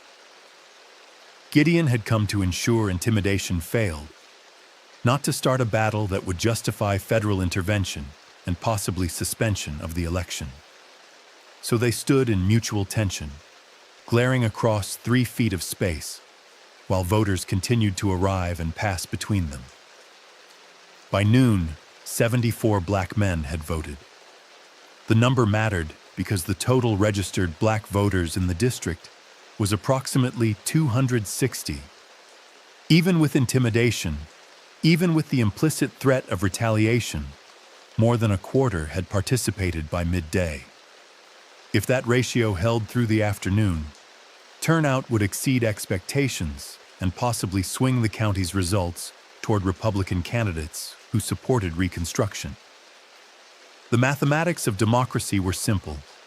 More votes won, and the monitors were failing to suppress enough participation to guarantee their preferred outcome. Lunch brought a shift in tactics. 3 monitors departed and returned 30 minutes later with Josiah Clemens, one of the 2 cotton brokers Gideon had spared Thursday night. Clemens was free on his own recognizance, having posted bond in Montgomery and returned to Selma pending trial. His presence was a message. The system protects us even when we're caught. Consequences are theoretical. Power persists regardless of violence or law. Clemens positioned himself at the front of the monitor line and stared at Gideon with naked hatred. "You should be in a cell," Clemens said. "You murdered 9 men. The only reason you're free is that you terrorized the witnesses into silence. I took 3 confessions. The only reason you're free is that white criminals get bond while black men don't. This isn't over, Ward. You know that, right? Thursday was one night. This is forever. We'll outlast you because we have resources, organization, patience. You're just one man with a gun." Gideon smiled the same way he'd smiled in the basement before starting the killing. "Keep thinking that, Clemens. It's easier to hunt prey that believes it's predator." The exchange drew attention from the federal soldier guarding the ballot box. The young private stepped outside, rifle held across his chest in a posture that was meant to look neutral, but actually constituted intervention. "Gentlemen, please maintain order. The polling place operates under federal protection, and any disturbance will result in arrests." "We're simply observing," Clemens replied smoothly. "Ensuring no fraud occurs. That's our civic duty." The soldier looked at Gideon, uncertain what to do with a man who was simultaneously a victim of terrorism and a perpetrator of mass murder. "Sir, are you here to vote?" "Already voted. I'm here to make sure others can do the same without interference. The law permits observers. The law also prohibits intimidation. These men are here to frighten voters, and you know it. You can arrest them for that, or you can let me continue providing counter-presence. Your choice." The soldier was maybe 22 years old, fresh from somewhere north of the Mason-Dixon line, trained to follow orders but given none that covered this specific scenario. He made the rational decision. Retreat to the polling place. Maintain neutrality. Let the situation resolve itself. It was the same decision Captain Thornton had made repeatedly over the previous 18 months. The passive complicity that allowed terror to flourish while technically following regulations against direct involvement. But the soldiers' retreat emboldened Clemens. You're going to hang, Ward. Maybe not today, maybe not this month, but eventually. Federal protection won't last forever. Reconstruction will end, and when it does, we'll still be here. We'll remember, and we'll collect what's owed. Looking forward to it, Gideon said. Then, louder, addressing the black voters who'd been watching this confrontation. Anyone who wants to vote but hasn't yet, now's the time. Walk between us. Exercise your rights. Let's see if these men have the courage to do more than talk. Chapter 11. The ballot box overflows. The afternoon brought waves of voters, encouraged by word spreading through the quarters that the polling place was protected, that the monitors could watch but couldn't prevent, that voting was possible despite the risks. Old men who'd been enslaved their entire lives until 2 years ago. Young men who'd been born just before emancipation and were voting in their first election. Field hands and craftsmen, sharecroppers and small property owners, united by the mathematics that their collective participation could swing results if they showed up in sufficient numbers. By 3 o'clock, the ballot box was nearly full, and Lieutenant Morrison arrived from the garrison with a second box. He'd heard reports of the confrontation, had come to assess whether federal intervention was necessary, and found a standoff that looked tense but controlled. He pulled Gideon aside for a conversation that occurred in low voices away from the monitors. "You're creating complications," Morrison said without preamble. "Washington is watching this election. They want it to proceed smoothly, to demonstrate that Reconstruction can work. Violence on polling day, even prevented violence, gives opponents ammunition. So I should let these men intimidate voters? That's what you're suggesting?" "I'm suggesting that your presence raises tensions. You killed 9 people Thursday night. Half the white population wants you arrested. The other half wants you dead. Standing here escalates things. And if I leave, the monitors get what they want. Voters see that federal protection is meaningless, that the same men who planned their murders can now police their voting. What message does that send?" Morrison had no good answer because the question revealed the fundamental contradiction of Reconstruction. How to enforce rights without using force. How to protect the previously enslaved without antagonizing their former masters. How to square democracy with a white Southern establishment that viewed black voting as existential threat. The lieutenant was caught in that contradiction, ordered to maintain peace while knowing that true peace required choosing sides and accepting that some people would call that choice tyranny. "Just try not to start anything," Morrison said finally. "Let them watch. Let your people vote. If actual interference occurs, my men will intervene. But if you escalate, I have to arrest you, and that serves nobody." "Understood." Morrison departed, and Gideon returned to his position. The monitors had watched this exchange, drawing their own conclusions. They seemed to believe Morrison had warned Gideon off, that federal authority had been asserted, that the balance of power remained in their favor. That miscalculation would cost them.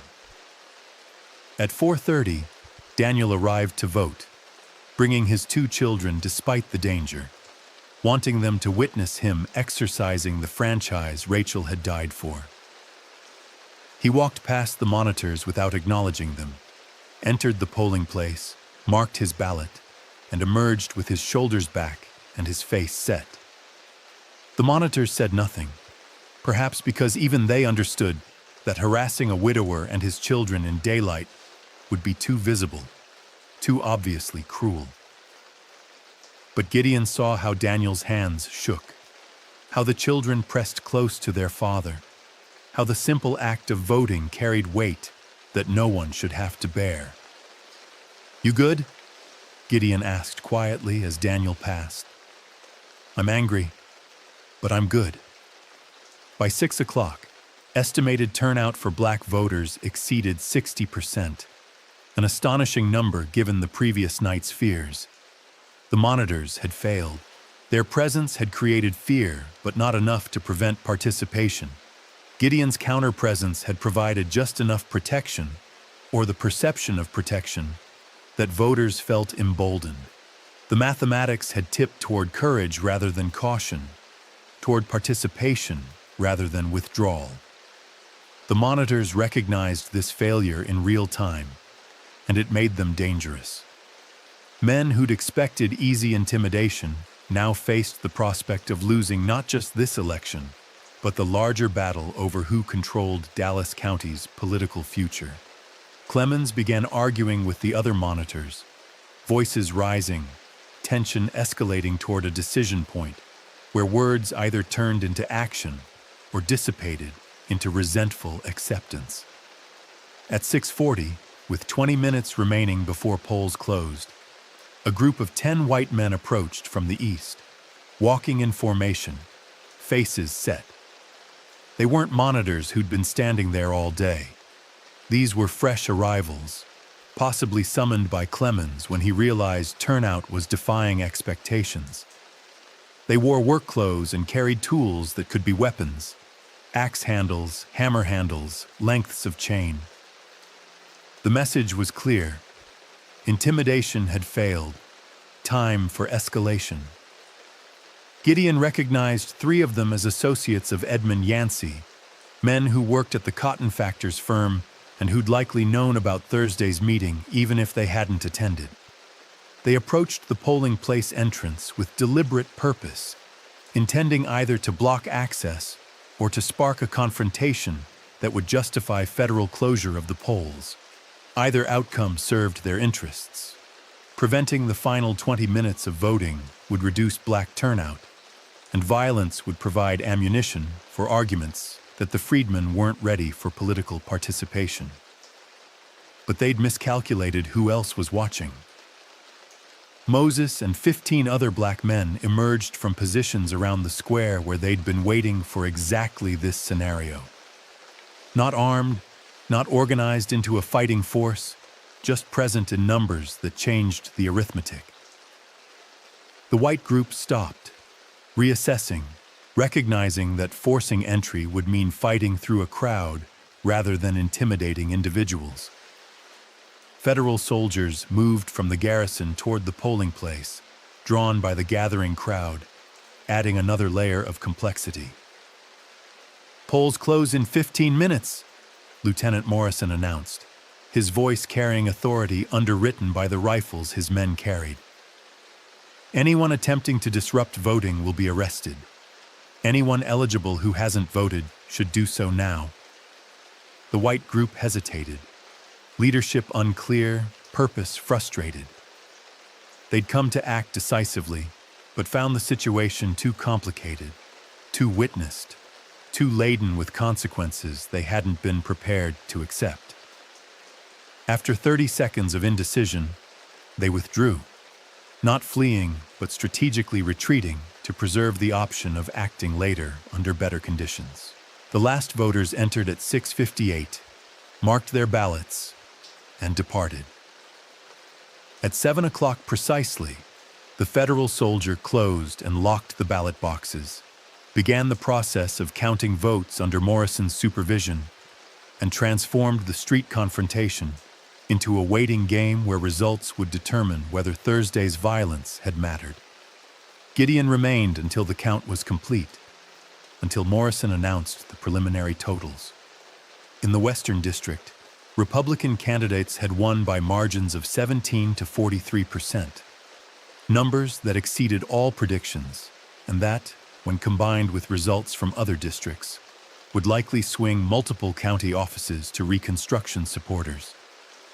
The election wasn't everything. Votes didn't end the Klan, didn't resurrect the dead, didn't compensate for decades of slavery or 2 years of Reconstruction violence. But votes mattered because they demonstrated that participation was possible, that the social order could be contested through legal means, that power wasn't absolute.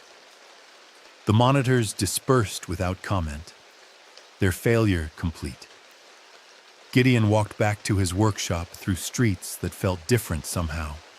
Not safer, not transformed, just different. He'd killed 9 men, terrorized 3 others into confession, forced a federal officer to face his own complicity, and enabled an election that might change nothing or might change everything depending on what happened next. The price for all of that was still being calculated, and he suspected he'd be paying it for whatever remained of his life. 3 days passed in uneasy quiet. The election results were certified, triggering celebrations in Black Selma and grim resignation in White Selma. The new county commissioners included 2 black men, the first since Reconstruction began. The new sheriff was a white Unionist who'd opposed secession, fought for the Confederacy under duress, and now promised equal enforcement of law regardless of race. A promise everyone understood would be tested repeatedly. The new clerk of courts announced that he'd prioritize rebuilding the courthouse record room before the courtrooms themselves, suggesting that documentation and evidence would be privileged over the symbols of authority. But 3 days wasn't long enough to determine whether the election marked a turning point or merely a pause before the white establishment regrouped. The Klan hadn't vanished. It had lost leadership and momentum, but the network remained intact across Alabama, and reorganization was inevitable. Clemens and the other freed cotton broker faced trial in Montgomery, but their lawyer was already arguing that the confessions had been coerced under duress and should be inadmissible. Captain Thornton had been quietly transferred to a desk position in Washington, neither punished nor exonerated. His career preserved through the same political calculations that had enabled his complicity in the first place. Gideon spent those 3 days working in his shop, completing the sideboard commission, building a chair set for a school teacher, repairing a table that had survived the courthouse fire. The routine of carpentry felt necessary, grounding him in the tangible world of measurements and joints and grain patterns. But he slept poorly, woke often, and found himself checking locks and windows with the vigilance of someone who understood that survival required constant attention. On the evening of November 15th, Moses brought news that the Agricultural Society had met again. 20 men this time, including several who'd been at the Masonic Hall meeting. They discussed organizational changes and preserving community standards, coded language for rebuilding the Klan's infrastructure. Names had been circulated, assignments made, territories defined. The meeting had lasted 3 hours, ending with agreement that certain matters required resolution before the new county government took office in January. "Your name came up," Moses said quietly. "They're calling you the carpenter who thinks he's an army. They're saying Thursday was luck, that if they'd been prepared, you'd never have succeeded. They're talking about making an example, showing that consequences still apply. Let them talk. Talk is cheap. Talk precedes action, though. You know that." Gideon knew. He'd spent too many years as a scout not to recognize the pattern. Assessment, planning, execution. The white establishment was in the assessment phase, measuring the problem, gauging responses, deciding whether eliminating Gideon would restore their authority, or whether killing him would create a martyr who'd inspire more resistance. The calculation was delicate, and Gideon's survival depended on making the cost of killing him higher than the benefit. That night, he didn't go home.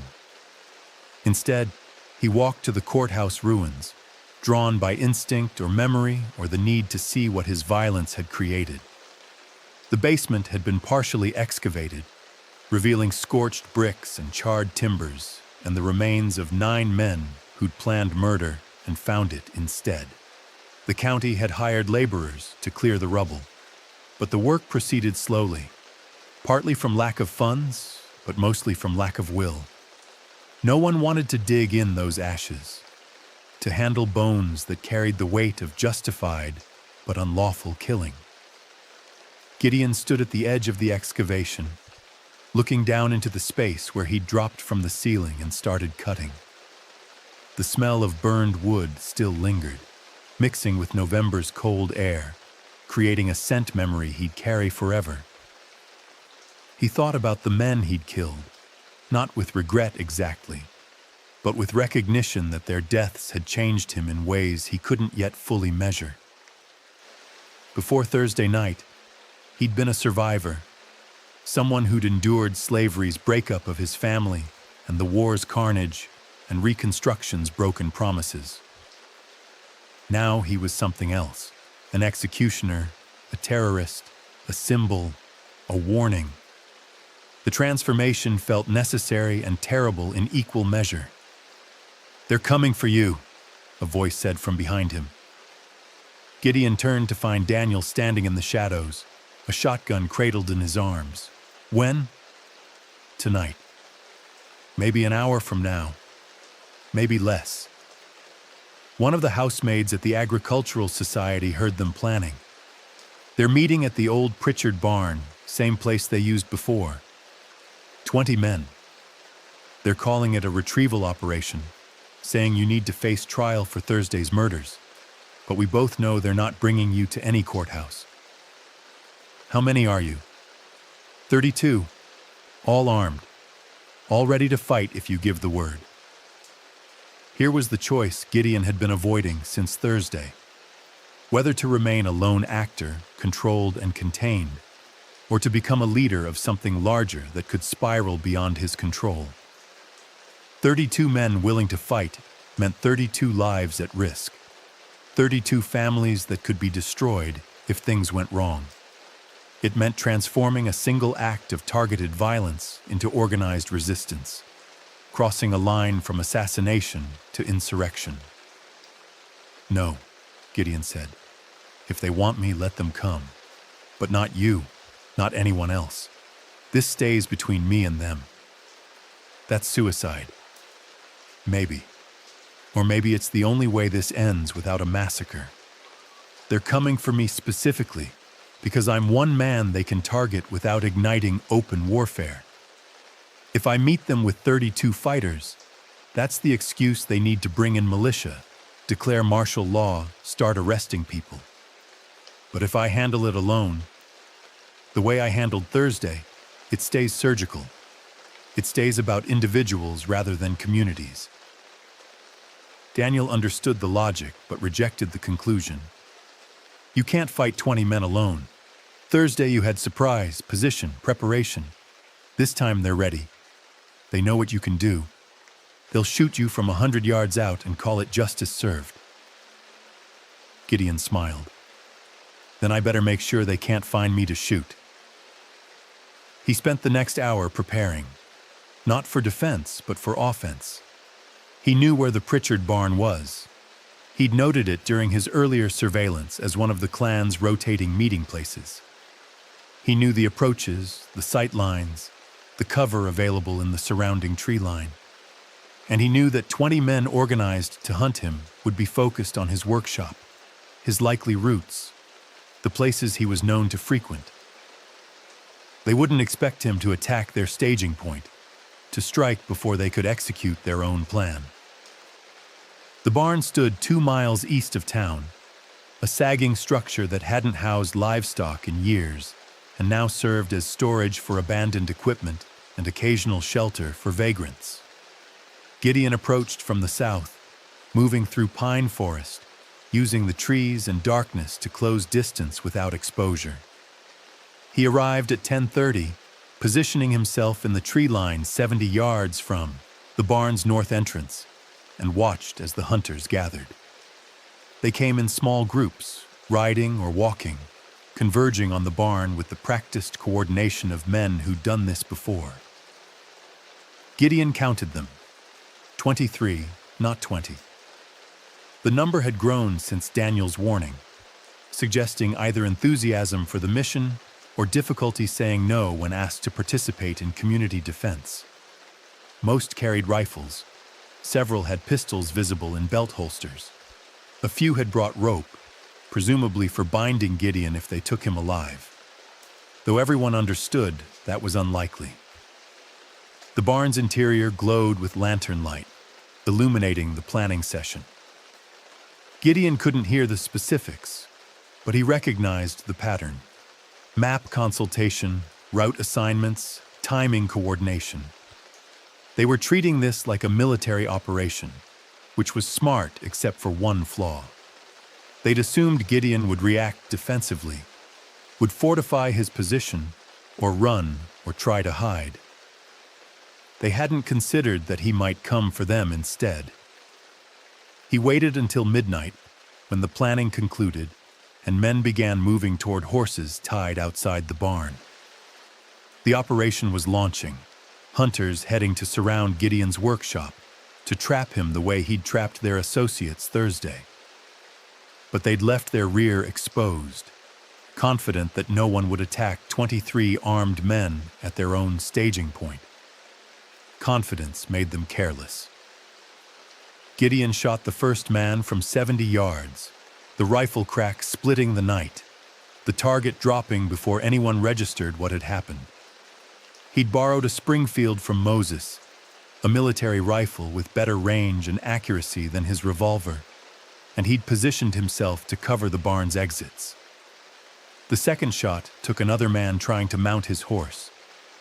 The third shattered a lantern inside the barn, plunging the interior into darkness and spreading fire across hay bales that hadn't been removed when the barn stopped serving livestock.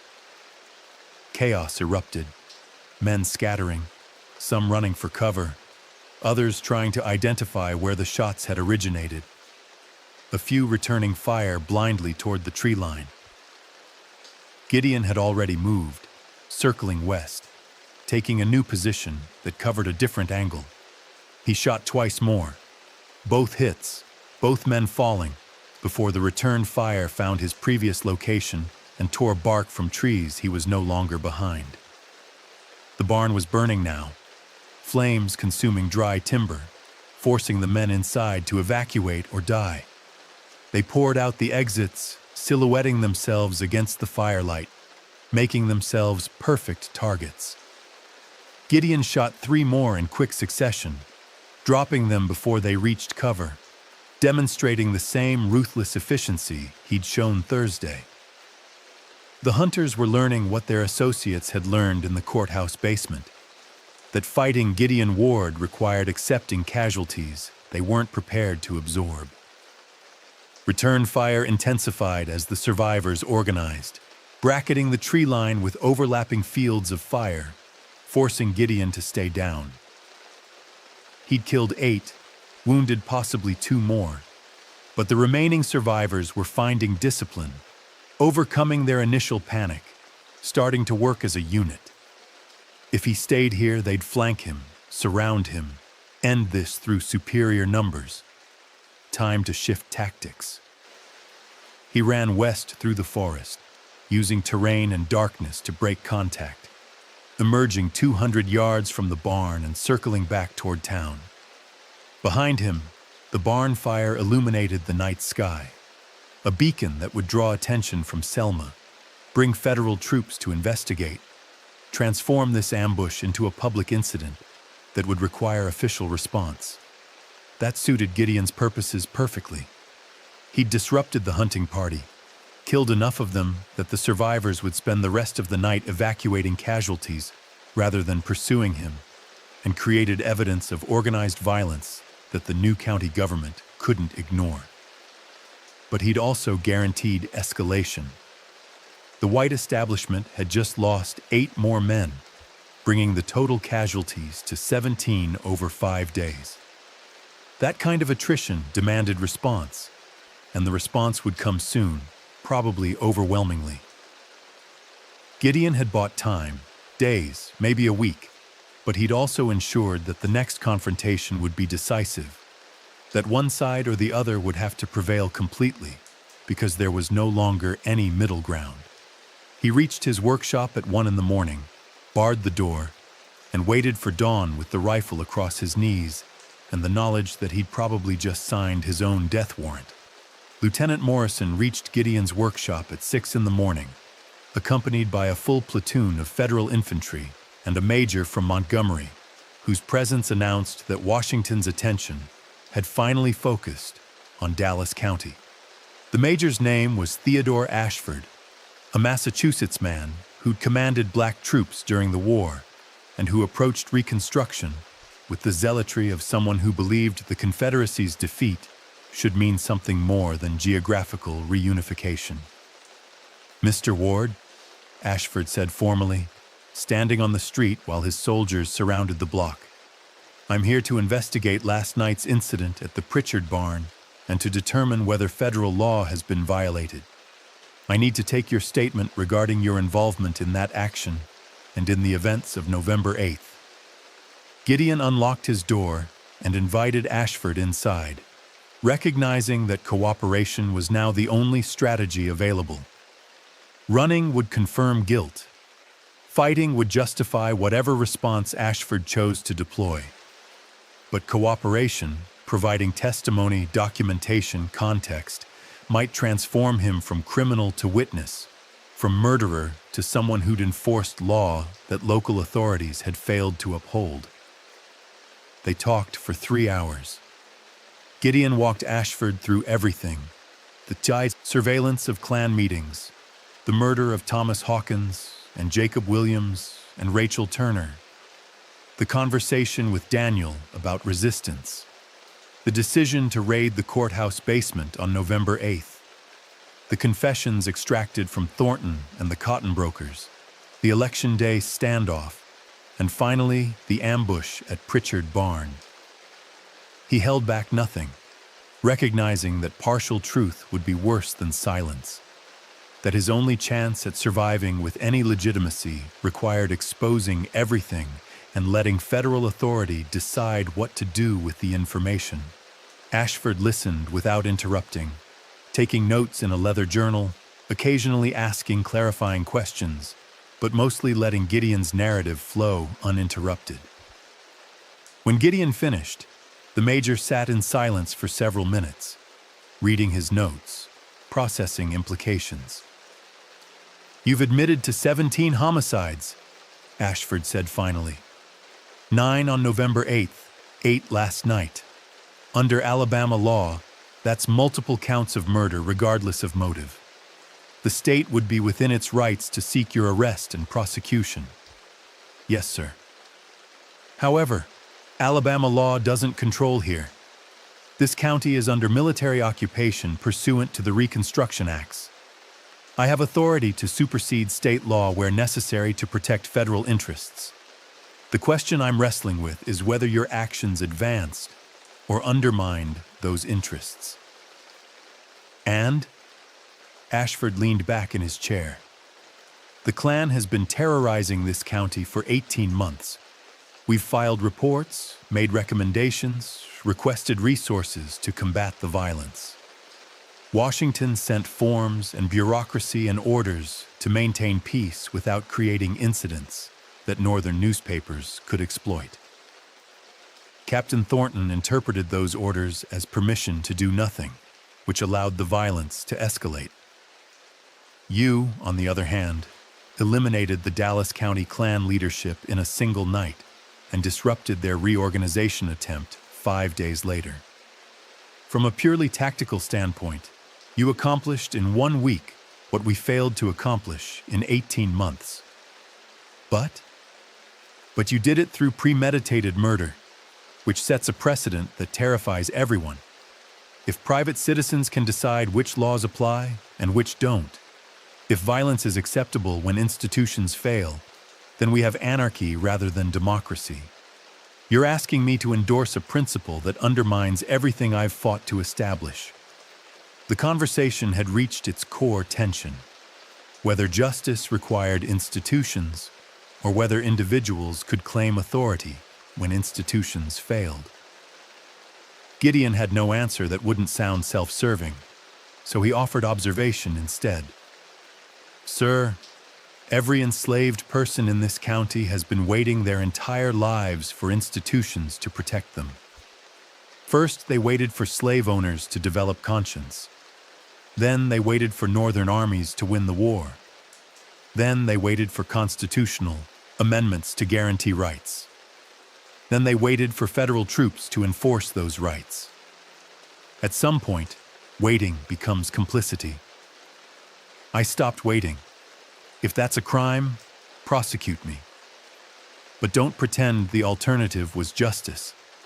The alternative was more bodies, more families destroyed, more elections stolen through terror. Ashford absorbed this, then asked the question that would determine everything. If I decline to prosecute, what do you do next? Do you continue hunting Klan members?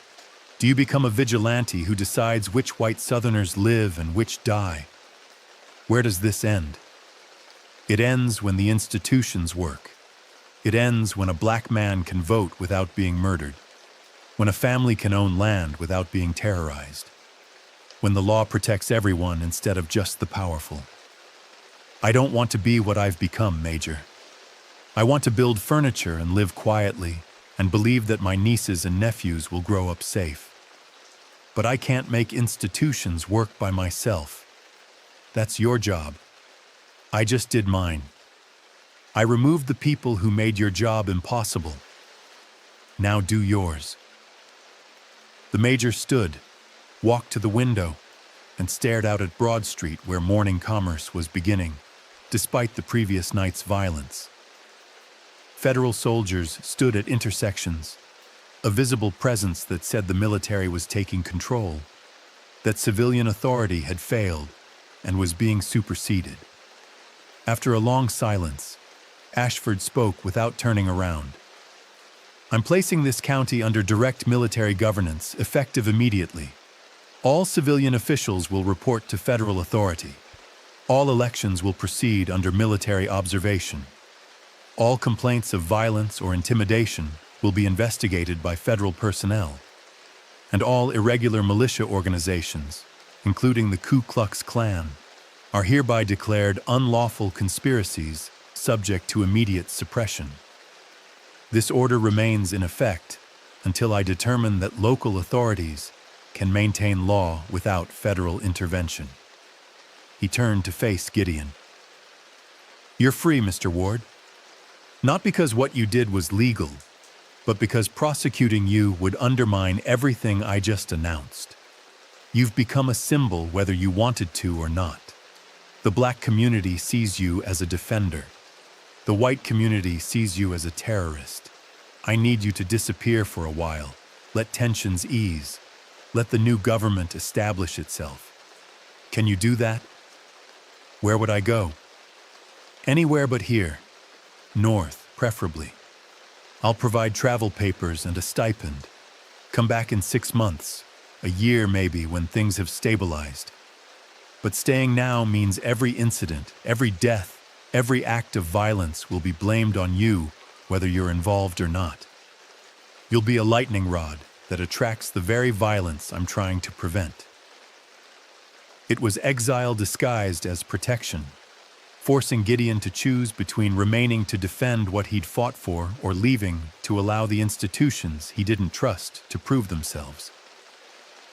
But it was also pragmatic. Ashford was right that Gideon's presence would complicate everything, that both sides would use him as justification for actions that had nothing to do with him. Sometimes the strategic move was retreat. I'll leave, Gideon said. But I'm coming back, and if things haven't improved, If the Klan is still operating, if people are still dying, then we'll have this conversation again with different conclusions. Fair enough. Gideon left Selma on November 18th, 1867, carrying a canvas bag containing his tools, his revolver, his knife, and a letter of safe conduct signed by Major Ashford that identified him as a federal informant traveling under military protection.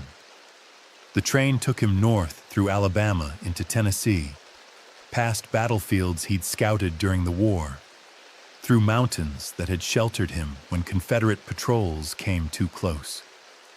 He watched the landscape pass with the detachment of someone who'd survived by understanding geography, by knowing which ridges provided cover and which valleys became traps.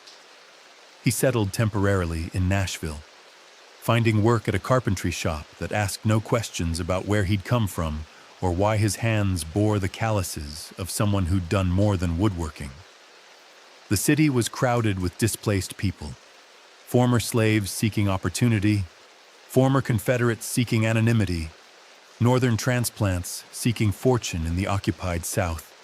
Gideon blended into that chaos, building furniture 6 days a week and spending evenings in churches and meeting halls where freedmen organized mutual aid societies and debated politics and tried to build institutions that might outlast federal occupation. News from Dallas County arrived irregularly, filtered through newspapers and letters and travelers passing through Nashville.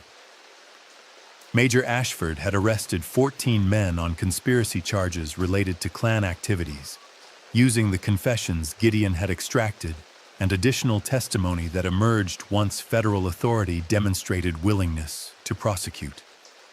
The trials proceeded slowly, delayed by lawyers and jurisdictional challenges, but 3 men had been convicted by January and were serving sentences in federal prisons.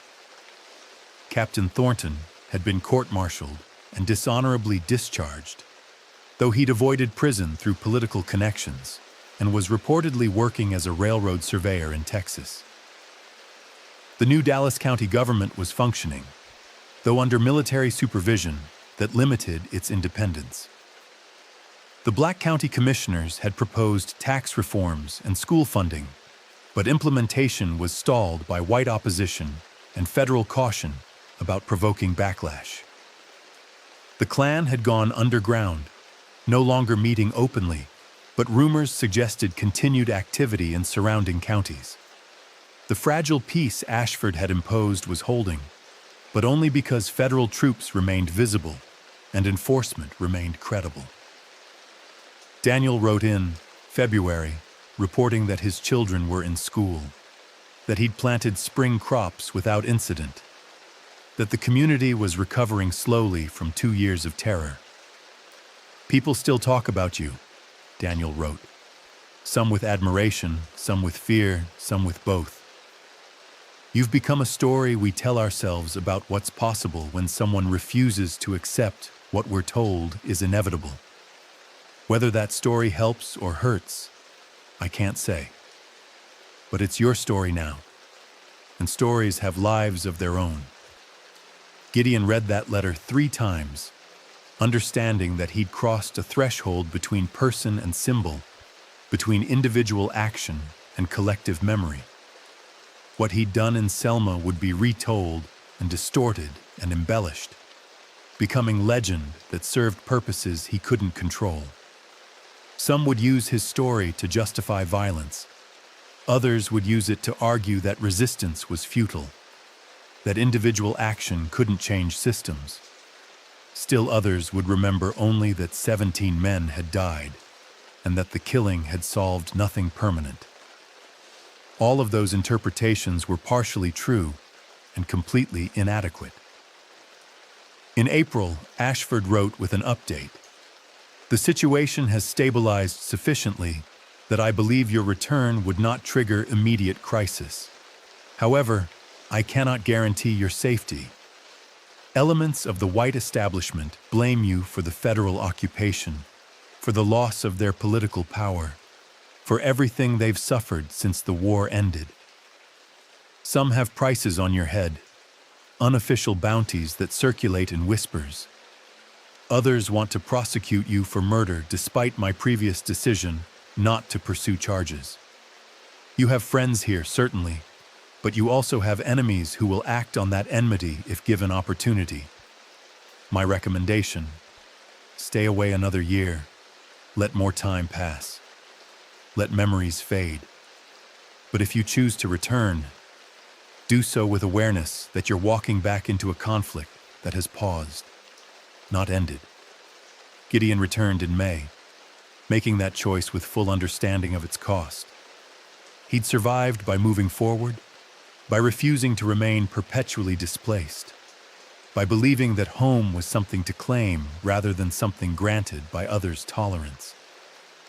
Selma was home, not because it was safe, not because it welcomed him, but because it was where he'd made his stand, where he'd refused to accept terror as inevitable, where he'd demonstrated that power could be contested even when the contest required violence. The train pulled into Selma's depot on May 7th, 1868, 6 months and 19 days after he'd left. The town looked different somehow, not transformed, just different. New construction had begun on the courthouse, federal engineers overseeing the work to ensure the basement would never again serve as a meeting place for conspirators. The slave auction platform had been torn down, the lumber sold to freedmen who used it to build additions to their cabins, transforming the site of their commodification into material for their homes. Small changes, incremental progress that might or might not survive federal withdrawal. Moses met him at the depot. People know you're back. Word spreads fast in a small town. Some are celebrating, others are nervous. Ashford wants to see you tomorrow morning, and Daniel asked me to tell you that Rachel's grave has flowers now, that her children planted them and tend them every Sunday after church.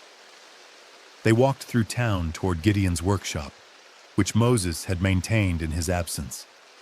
The streets were busier than Gideon remembered, the economy recovering as cotton prices improved and federal contracts brought money to merchants and laborers. The changes were small, a new storefront here, a repaired road there, but collectively they suggested a community trying to move forward despite the weight of its past. The workshop stood exactly as he'd left it, tools arranged on the bench, half-finished projects waiting for completion. Gideon stood in the doorway for a long moment, breathing in the smell of pine shavings and linseed oil, feeling the weight of 6 months settle across his shoulders like a cloak. He was home, but home felt provisional now, something that could be taken away by forces beyond his control. "You think it's worth it?" Moses asked quietly. "All of it, the killing, the exile, the constant watching over your shoulder. Did it actually change anything?" Gideon thought about Thomas Hawkins and Jacob Williams and Rachel Turner, about the 24 names on Yancey's list, who would have died if the basement meeting had proceeded according to plan. He thought about the election that had happened, because people felt just safe enough to vote, about the 2 Black County commissioners who were learning to govern despite opposition and obstacles. He thought about Daniel's children planting flowers on their mother's grave instead of hiding in root cellars while hooded men burned their home. "It changed some things," Gideon said finally. "Not everything. Maybe not even the most important things. But some things. And sometimes that's enough." In 1912, a historian from Atlanta came to Dallas County researching Reconstruction-era violence. She interviewed elderly residents, black and white, collecting oral histories that would be archived and mostly forgotten for another half-century. One interview was with a woman named Constance Ward, 83 years old, who had been Daniel's daughter, one of the children hiding in the root cellar the night Rachel was killed. "Tell me about Gideon Ward," the historian asked. Was he a hero or a criminal? The old woman thought for a long time before answering. He was a carpenter who was good at his trade. He was a soldier who survived a war that killed most men like him. He was a widower whose family was torn apart by people who thought they had the right to treat human beings as merchandise. And for 1 week in November 1867, he was something else, something harder to name. He killed 17 men. He terrified a community. He forced federal troops to take sides.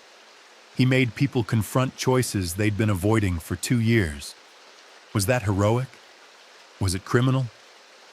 I was 8 years old, too young to judge. All I know is that my mother died in October, and my father and I survived to vote in November. And those two facts are connected somehow to what Gideon did in that courthouse basement. Make of that what you will. The historian pressed. What happened to him? Where did he end up? He lived in Selma until he died in 1909. Built furniture, attended church, voted in every election. People left him alone, mostly because they feared him, partly because they respected him, partly because they understood that if they came for him, he'd respond the way he'd always responded. He never married, never spoke publicly about November 8th or 15th, just lived quietly and made things with his hands and watched Dallas County struggle through the end of Reconstruction, through redemption, through Jim Crow, through all the years when the promises of freedom were broken and buried again and again. Whether his violence mattered, whether it changed trajectories or just momentarily interrupted them, I don't know. But I know we tell his story still, and we tell it because sometimes the powerless find power, and that's worth remembering even when the memory is uncomfortable.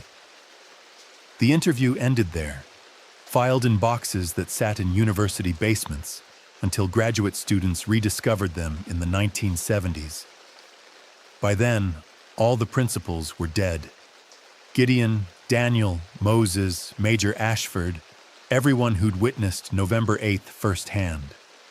What remained were documents, confessions, court records, newspaper accounts, and oral histories that contradicted each other about details while agreeing on the essential fact.